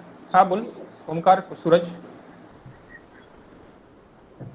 Hello sir. बोल ना. सर तुम्ही सर ट्रेडिंग किती वर्षापासून चालू केली? मला म्हणजे ऍक्टिव्हली ट्रेड करताना 7 महिने सारखं आहे. त्याआधी मी ऍक्टिव्ह होतो. म्हणजे फायनान्शियल एज्युकेशन म्हटलं, तुम्ही जी बुक वाचली ना, रिच गाय पुअर गाय, त्यामुळे असं वाटलं की फक्त म्हणजे एक job is a secure kind of earning, not enough. कारण की जशी जशी तुमची सॅलरी वाढत जाते तसा तसा तुमचा खर्च वाढत जातो. मग ते कुठे ना कुठे कम्पेन्सेट करायसाठी मी शेअर्स मध्ये इंडियात होतं तेव्हा ऍक्टिव्हली नाही पण थोडा इंटरेस्ट होता. तर मला एक्झॅक्ट माहित नाही, पण 2-2.5 वर्ष झाले असतील. ट्रेडिंग मी सध्या सुरू केली आहे. बघू कुठपर्यंत जाता, पण एकदम इनिशियल फेज मध्ये आहे. त्यात गायडन्स म्हणून मला वाटतं मी थोडा मागे पडेल करता. Thank you. Okay, again any question guys? Omkar. Sir one question. बोल ना. ओके, प्रणय आणि ओमकार. प्रणय आणि प्रोजेक्ट मॅनेजमेंट बद्दल बोलले. हा, ओंकार ऐकून नाही येत आहे. आणि सर तुम्ही इन्स्टिट्यूट बद्दल सर आणि प्रोजेक्ट मॅनेजमेंट बद्दल सांगितलं. हा, हॅलो सर. ओंकार काहीच ऐकून आलं मित्र, सॉरी. सर तुम्ही प्रोजेक्ट मॅनेजमेंट बद्दल सांगितलं. अच्छा ओंकार, एक काम कर, मला ऍक्च्युली जायचं आहे. तू स्वप्नील सोबत तुझा प्रश्न सोड, मी नक्की कॉन्टॅक्ट करेल तुला. चालेल? ओके ओंकार आणि तुम्ही दोघं स्वप्नीलला क्वेश्चन लिहा. आजच आपण मला काय वाटतं त्याच्याबद्दल सांग. ठीक आहे? एक मिनिट, प्रणयचा क्वेश्चन. प्रणय. हा गुड सर. मी माझं सिव्हिल इंजिनिअरिंग मध्ये. आता मी बीटेक करत आहे. तर मला नाही का आर्किटेक्चर घ्यायचं होतं as a career option. Architecture घ्यायचं होतं, तर काही कारणांमुळे ते मला जमलं नाही. तर बीटेक नंतर काही चान्सेस आहे का ते करायचे, आणि काही वेज वगैरे? हे बघ, चान्सेस म्हणजे तू फक्त या फील्डचा एज्युकेशन करायचा. तू एक विचार कर की कोणी 100 लोक डॉक्टर बसले आहे आणि एक ज्याची फक्त प्रॅक्टिस आहे किंवा त्याला माहिती आहे काय, तो तिथे गेला तर नक्कीच ओव्हरऑल डेमोग्राफिक जो आहे तो डॉक्टरकडे कलला राहील. बरोबर? म्हणजे आपले चान्सेस तिथं कमी होऊन जातात, कॉम्पिटिशन खूप जास्त आहे. तर माझा लहान भावाला त्यांनी बीटेक सिव्हिल इंजिनिअरिंग केलं, पण त्याला नेहमी अॅनिमेशनची आवड होती. म्हणजे तो अजूनही म्हणतो की मला अॅनिमेशन करायचं. आम्ही काही महिन्याआधी, कोरोनाच्या आधी डिसाईड केलं की पॅरेंट्स म्हणत होते तू बीटेक केलं बरोबर, तर जर तुला खरंच अॅनिमेशन करायचं आहे आणि तुला इतकी म्हणजे काय म्हणतात हे आहे, इच्छा आहे, तू अजूनही म्हणजे वेळ गेली नाहीये, कधीच जात नाही वेळ कधीच जात नाही, तर तू आज सुरू कर. पॅरेंट्ससाठी तू बीटेक केलं, जॉब कर, आणि जर खरंच तू सिन्सिअर असशील, तू नक्की वेळ काढशील, तू नक्की त्यात इंटरेस्ट घेशील, तू नक्की मेहनत करशील, यात प्रश्नच नाहीये. तर त्यासाठी पॅन्डेमिकची गरज नाहीये, मी तसं सांगेन. तर नक्कीच आर्किटेक्ट करायचं आहे तर ठीक आहे, एक गोष्ट सुरू केली, बीटेक घेतलं, पूर्ण कर. चांगलं होऊ शकत असेल तर, तुला वाटत असेल तू जॉब सोबत त्यातही वेळ काढू शकतील तर कर. भरपूरसे पार्ट टाइम कोर्सेस आहेत. तू प्रायव्हेट प्रॅक्टिस करायची असेल तर कोर्सेस कर, किंवा असेल तुला वेळ म्हणजे तुला फुल टाइम करायचं असेल एखादी कॉलेज जॉईन कर, पुन्हा सुरुवात कर. म्हणजे तुझी कंडिशन असेल फायनान्शियली आणि पॅरेंट्सची सपोर्ट करायची इच्छा, तर भरपूर साऱ्या गोष्टी आहेत. तर आजही सुरू करायला प्रश्न नाही, पण जर बीटेक सुरू केलं आहे तर संपवणं यार आहे, म्हणजे सुरू केलं आहे, जीवनातले 3-4 वर्ष दिले आहे, संपवूनच पुढे जाऊ. तर असं. Thank you sir. थँक्यू अतिक, आपला पूर्ण वेळ दिल्याबद्दल थैंक्स. सो गाइस, आपके कोई और क्वेश्चंस होंगे तो क्वेश्चंस आप छोड़ दो. आपके क्वेश्चंस मैं आपको मेल और मैसेज के थ्रू बता दूंगा. ओके, क्योंकि मुझे नेक्स्ट सेशन भी स्टार्ट करना है और सर को भी काम है. सो नेक्स्ट सेशन स्टार्ट करना है हमको, इसलिए हम नेक्स्ट सेशन के लिए जाएंगे. So thanks to Atiq. Yes, thank you so much for giving me chance to share, not guide, but share my little brothers and sisters, and hopefully I was a little help to you. Thank you. Okay, guys, हम next session के लिए जाने वाले हैं. Next session Sachin sir का है.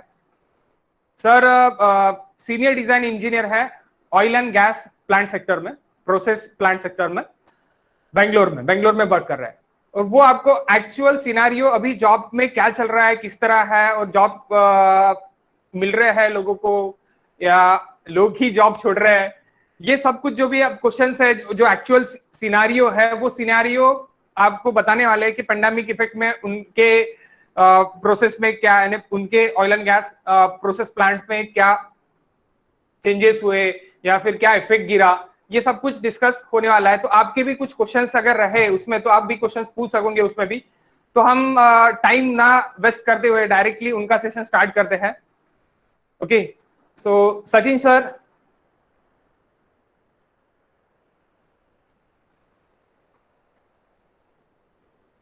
Sachin sir. Hello guys. Yeah, so सुनो sir, सुनो सचिन सर. ओके, स्वप्नील आवाज हेलो येतोय? सचिन. हाँ, आवाज येत आहे. Okay. Hi everyone. First of all, happy Engineers Day to everyone. I am Sachin from Chandrapur, currently working in Bangalore. So, Marathi comfortable असेल तर मी मराठीतच बोलेल. ओके स्वप्नील?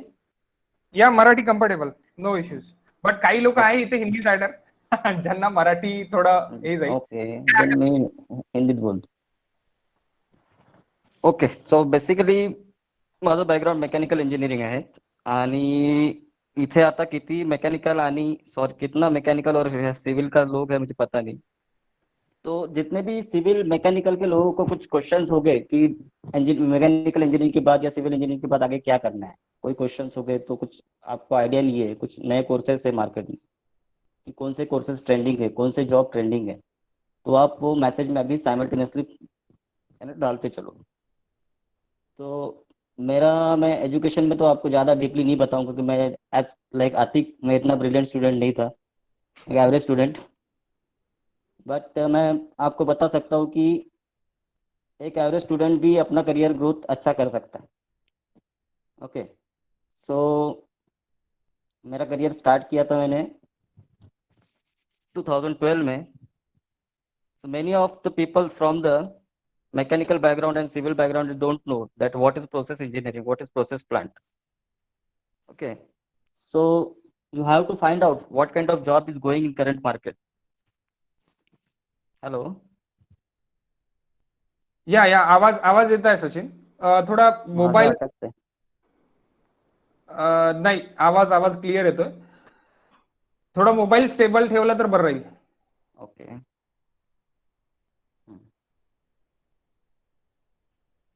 हॅलो. येतोय येतोय. माझ्या इथे अटकलाय रे. स्क्रीन.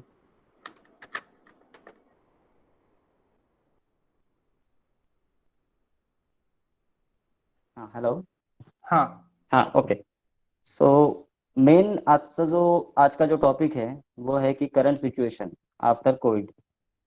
तो मुझे तो ये लगता है कि इस चीज का जॉब पे कुछ भी इम्पैक्ट नहीं पड़ा है. ओके. सो अगर कोई कुछ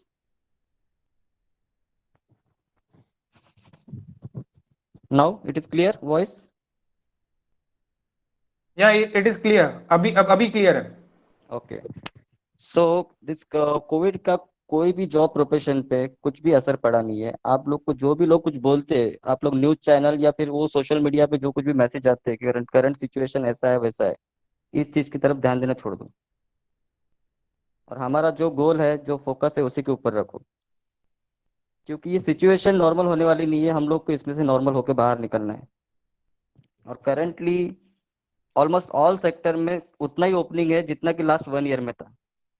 और बात रिसेशन की आती है तो इतना रिसेशन हर साल होता है. जिस कंपनी में कुछ बंदे रहते हैं या जिनका आउटपुट अच्छा नहीं आता है, उनको हर कंपनी हर साल निकालती है. तो रिसेशन के बारे में या फिर जॉब के बारे में ज़्यादा मत सोचो. आपका जो कंटिन्यू जो चल रहा है उसी को आप फोकस करो और कुछ नया ट्राई करो. मार्केट में भी नया क्या है. और कुछ सीनियर्स हैं हमारे तो उनसे पूछो कि अभी करंटली जॉब में क्या क्या करना चाहिए. जैसे कि मैं mechanical civil electrical instrument engineer को सजेस्ट कर सकता हूँ कि इनके लिए एक बहुत बड़ी फील्ड है जो कि ऑयल एंड गैस सेक्टर है, जो कि हमारे यहाँ के बहुत से लोगों को पता नहीं है. आई कैन से मैं मेरे पूरे बैच में एक ही बंदा हूँ ये फील्ड में काम करता हूँ. Okay.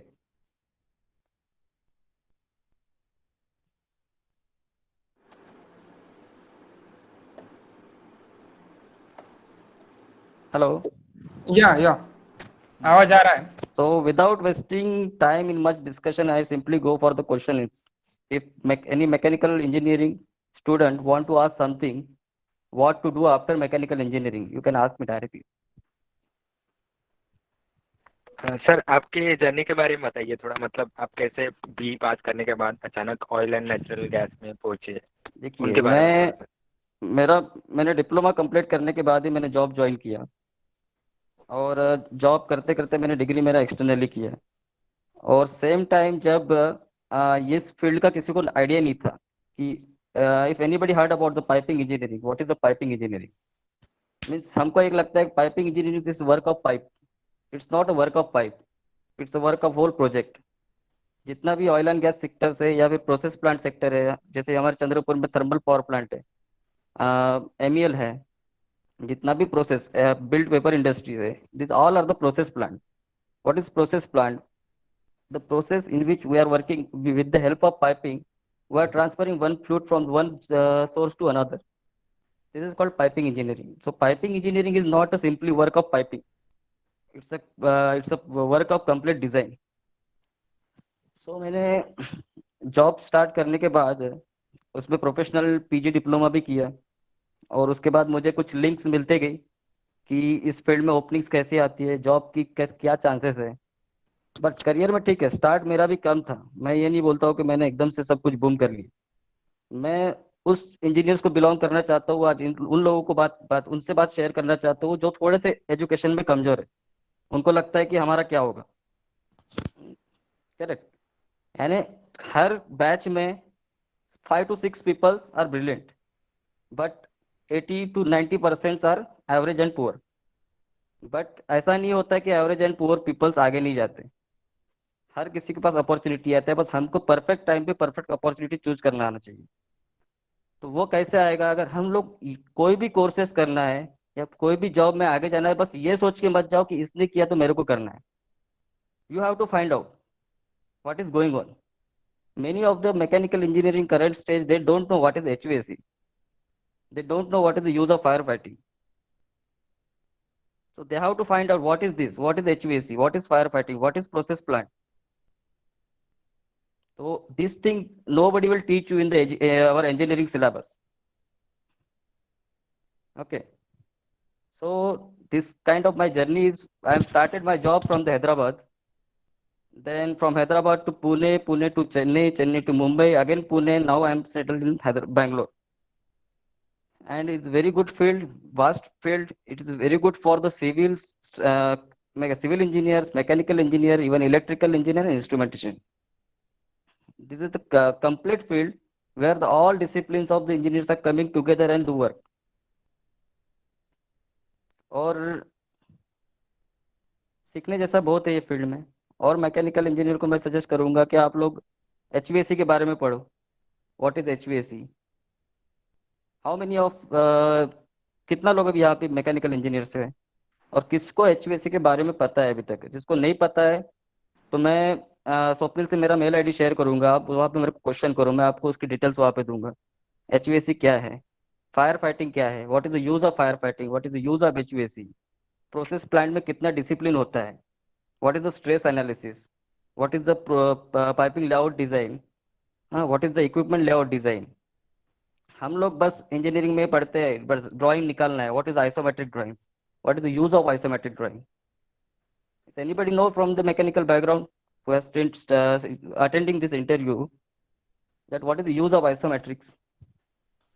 We don't know because our syllabus not cover these things. Correct.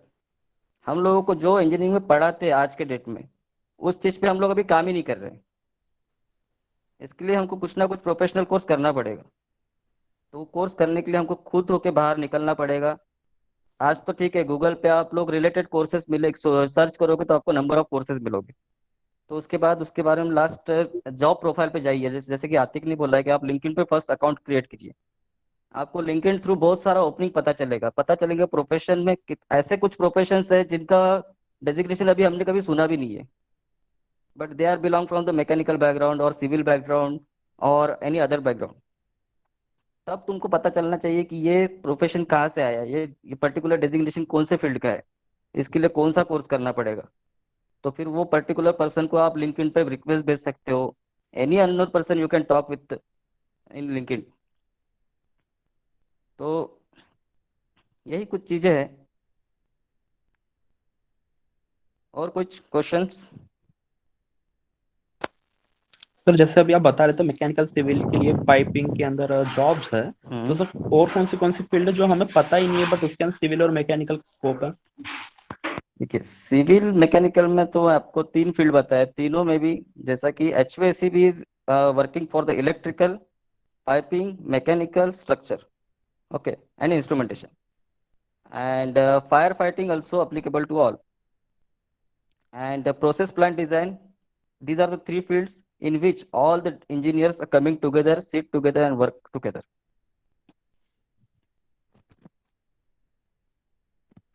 And you have to find out some new softwares. Don't stop with AutoCAD only. AutoCAD is must for every mechanical engineer and a civil engineer. AutoCAD is must. But we are now started doing work in 3D modeling. Laser scanning also came. Means आपको पता नहीं होगा कि अगर जैसा मान के चलो हमारा थर्मल पावर स्टेशन है चंद्रपुर का, अगर उसको आगे चल के रीमॉडिफाइड करना है तो मार्केट में ऐसे भी सॉफ्टवेयर है कि पूरे प्लांट को स्कैनिंग करके लेजर स्कैनिंग से एज इट इज हम लोग बिल्ड कर सकते 3D में.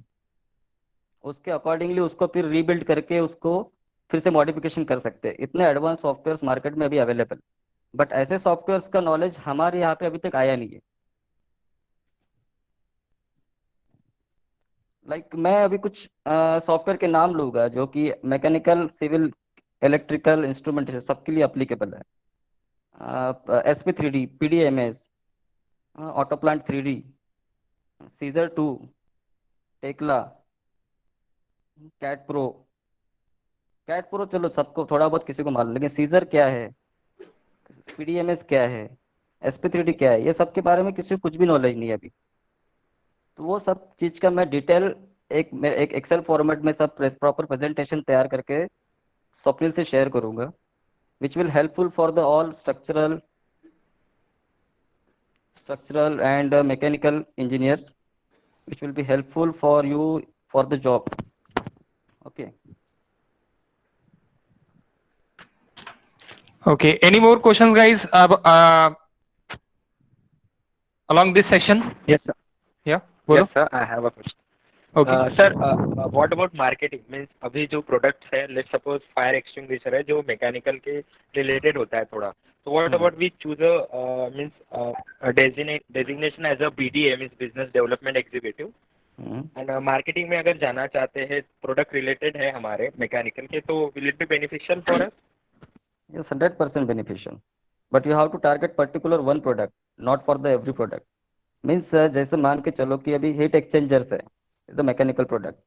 Turbines है, many walls है, पाइप का हमारे जो इनलाइन एटम्स रहता है पाइप में, ball valves, gate valves, gasket, flanges, ये सब चीज का एक एक स्पेसिफिक स्टैंडर्ड के हिसाब से मटेरियल बनता है। American standard ASCB 31.3 is the standard. उस स्टैंडर्ड के हिसाब से हर एक चीज का मटेरियल रहता है। तो वो तुम पर्टिकुलर एक प्रोडक्ट को टारगेट करोगे तो उसमें आपको सक्सेस अच्छा मिले। और मार्केटिंग एक अच्छी जॉब है, लेकिन उसमें आपको बहुत ज़्यादा मेहनत करना पड़ेगा और आपका फोकस बहुत सही होना उसमें। और ऑयल एंड गैस सेक्टर में आपको मार्केटिंग में बहुत अच्छा स्कोप है, जहाँ की नंबर ऑफ वेंडर्स रहेंगे, नंबर ऑफ प्रोडक्ट है।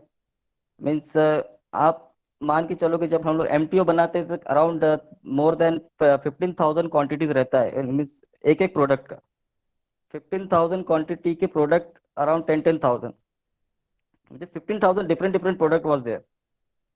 Small product, like even you can include nut and bolts also. So each and every product का एक important है, बट तुमको टारगेट करना पड़ेगा कोई भी एक ही प्रोडक्ट। तुम बोलोगे कि मैं एक्सचेंजर का भी मार्केटिंग करूंगा, मैं टर्बाइन का भी करूंगा, मैं वेसल का भी करूंगा, तो उसमें तुम्हारा थोड़ा कंफ्यूजन हो जाएगा। यस सर, मतलब सर जो प्रोडक्ट हम बेच रहे हैं वो हमारे ब्रांच के रिलेटेड होना चाहिए फर्स्ट ऑफ ऑल, और वो नॉट मतलब होना रिलेटेड टू चाहिए। Branch, but you have to focus first at least one thing. Means Yes, कोई sir, भी yes. एक प्रोडक्ट को इतना स्टडी करो आप कि उसके बारे में आपका वो मैन्युफैक्चर कैसे हो रहा है, कहाँ का यूज हो रहा है, उसमें वेराइटीज कितना है, कितना टाइप्स है, और आप कैसे आगे वाले पर्सन को कैसा सजेस्ट कर पाओगे कि सेम कैपेसिटी का प्रोडक्ट मैं आपको लेस प्राइस में कैसा दे पा रहा हूँ विथ सेम क्वालिटी। बट यही Yes, सब sir. आप 10 प्रोडक्ट के साथ करोगे तो आप वो आउटपुट नहीं दे पाओगे जो आप एक प्रोडक्ट के बारे में दे पाओगे। जबकि एक एक प्रोडक्ट के ऊपर बहुत बड़ी बड़ी कंपनी, इवन किर्लोस्कर एक पंप के भरोसे इतनी बड़ी कंपनी बनी। उसके बाद वो हर चीज में है, कंप्रेसर्स में है, जनरेटर्स में है, टर्बाइंस में है, आज बड़े बड़े प्लांट्स में है, लेकिन उन्होंने फर्स्ट एक ही चीज को फोकस किया। Yes, sir, yes, sir. Thank you, sir. Guys मैंने चैट बॉक्स में फीडबैक फॉर्म डाला है, उसको आपको फिल करना है और उसी पे आपकी प्रेजेंटी ली जाएंगी एक्चुअली। और कोई क्वेश्चन है गाइज प्रेजेंट सिनारियो के ऊपर? हाँ, प्रेजेंट सिनारियो के बारे में एक बात थोड़ा सा आप ये ध्यान में रखो कि ये जॉब के बारे में कुछ रूमर्स मार्केट में आ रहे हैं कि जॉब नहीं है मार्केट में, जॉब लोगों के जा रहे हैं। ऐसा कुछ भी नहीं है। जितने लोगों की जॉब इसके पहले भी साल में जाते थे उतने लोगों की जॉब जा रहे हैं। ऐसा कोई भी बंदा ऐसा नहीं जो अच्छा काम कर रहा है कंपनी में, उसको सडनली कंपनी ने ड्यू टू कोविड निकाल दिया है। ऐसा कुछ भी नहीं है। तो ये सब चीज को आप थोड़ा सा इग्नोर करो और जो हमारा फोकस है उसी के ऊपर ध्यान दो। ओके। Hello, हाँ, sir. What will be the best option for girls after completing graduation in mechanical engineering? For girls also, if you want to do what is your interest? You are interested in lectureship or you want to do work with some mechanical related companies? Mechanical related companies is I like to work, but what will be the best options like companies and all? See, as a girl, I will suggest you don't go for the manufacturing. You have to try to find some job in design sector. For that, many design courses are there. I will share that courses with Swapnil. He will share with you. Okay, sir. Sir, apart from designing, any other? Sorry, designing के अलावा कोई और? Design के अलावा फिर आप mechanical related marketing में जा सकते हो. Sir hello hello. Hello. Yes sir. Yes sir. Hello. हाँ पूछो ना, आ रहा है आवाज आपका. Sir, what about MBA? MBA also good option, but as a mechanical engineer, if you want to do something in mechanical, या then don't go for the MBA, no. You have to go for the some mechanical related MTech program. Okay sir. If you are interested in doing marketing or some finance related job, then you have to try for the MBA. Okay sir.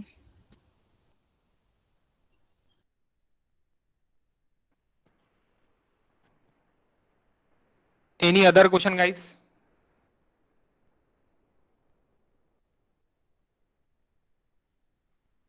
Okay, कोई questions नहीं Okay. होगा तो मैं Sachin sir के बारे में ये बताना चाहता हूँ. दो बात मैं बोलना चाहता हूँ. एक्चुअली टाइम थोड़ा सा ज्यादा एक्सपांड हो गया था, इसलिए मैंने शॉर्ट ये दे के मैंने खत्म कर दिया और Actually, स्टार्ट sorry कर for that. Actually, right now also I am working, so that is the reason I am in so much hurry. So sorry, मैं ज़्यादा आपको डिटेल में हर चीज़ बता नहीं सका हूँ, लेकिन मैं जितना रिलेटेड टू कोर्स है जो हेल्पफुल तो होगा mechanical, civil, IT, even IT, computer science या आईटी के लोगों के लिए भी हर रिलेटेड चीज़ को मैं शेयर करूंगा स्वप्निल के साथ. It will be 100% helpful to you guys.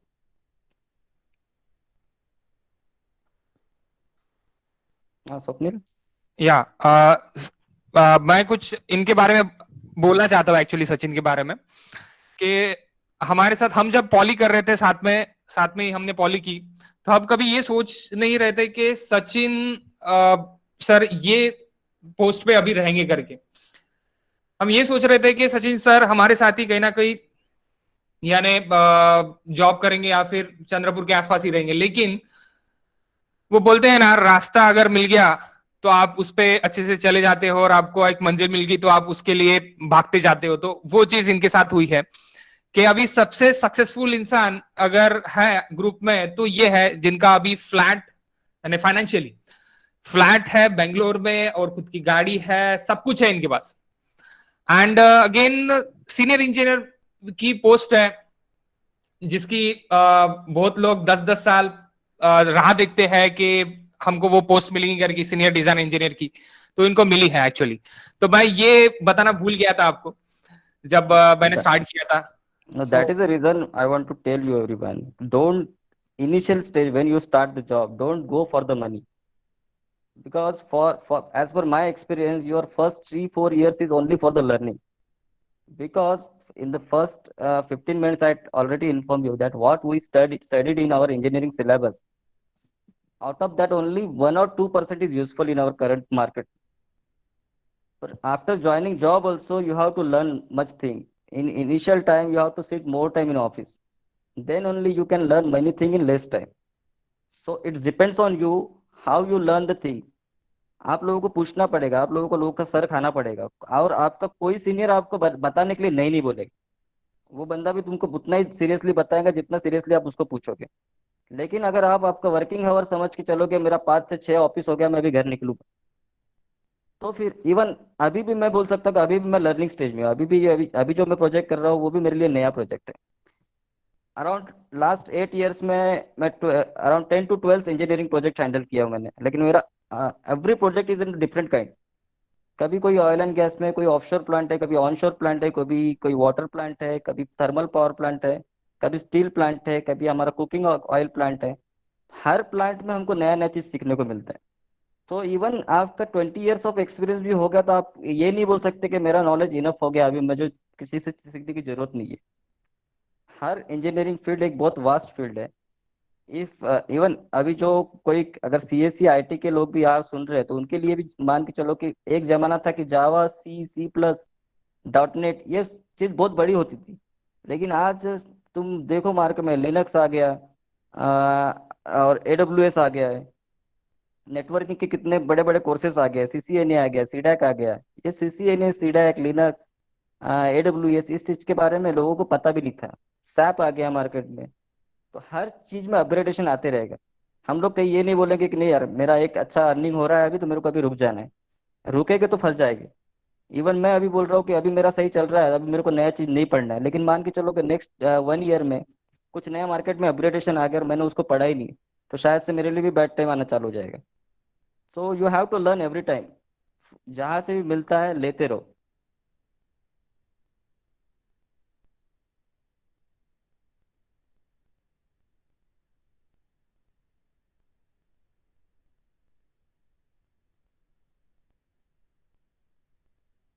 Okay guys, आपका कोई एनी इंडस्ट्री रिलेटेड क्वेश्चन हो तो आप पूछ सकते हो, इंडस्ट्री रिलेटेड एंड बाकी।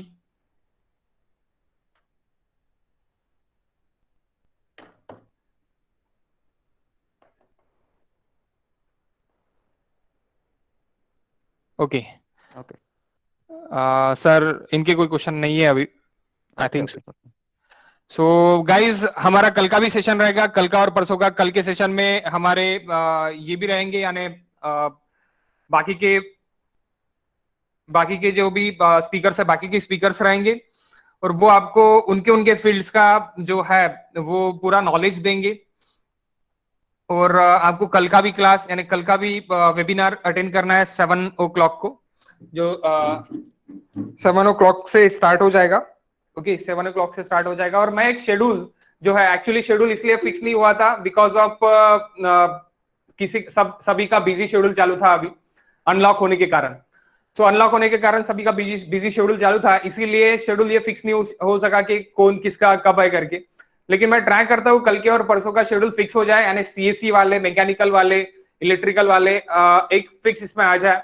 और जिसको इंडस्ट्री के लिए, इंफ्रास्ट्रक्चर के लिए जो है, जो हमारे स्पीकर है बाद में साहिल सर और सारंग सर आने वाले हैं, इंडस्ट्री के बताने वाले हैं। तो मेट्रो में क्या किस तरह काम चल रहा है, क्या चल रहा है, तो ये सब कुछ जानकारी मिलने वाली है आपको। और आपके जो भी क्वेश्चन है आप लिख के रखो, आप पूछो डायरेक्टली वहां पे, आप बताओ, आप एक्सप्रेस करो आपके जो भी क्वेश्चन है।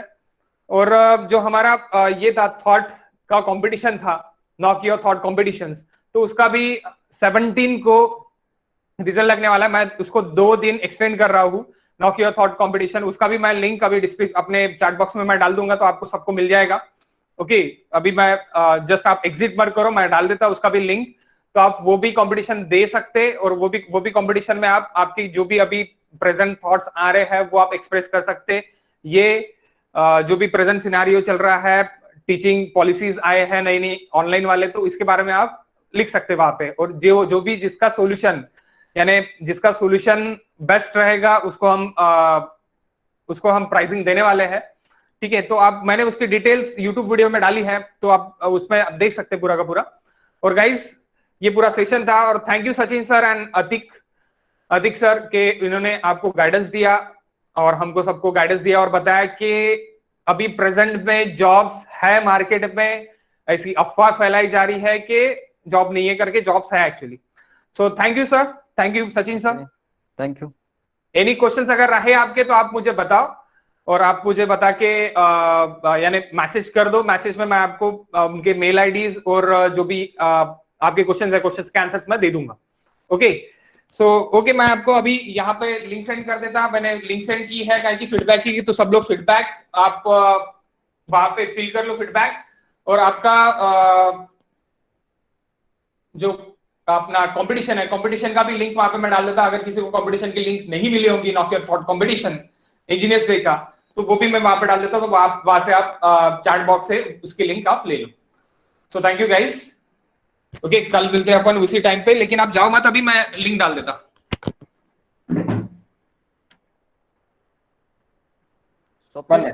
आई am leaving now. Yeah Sachin sir, thank you.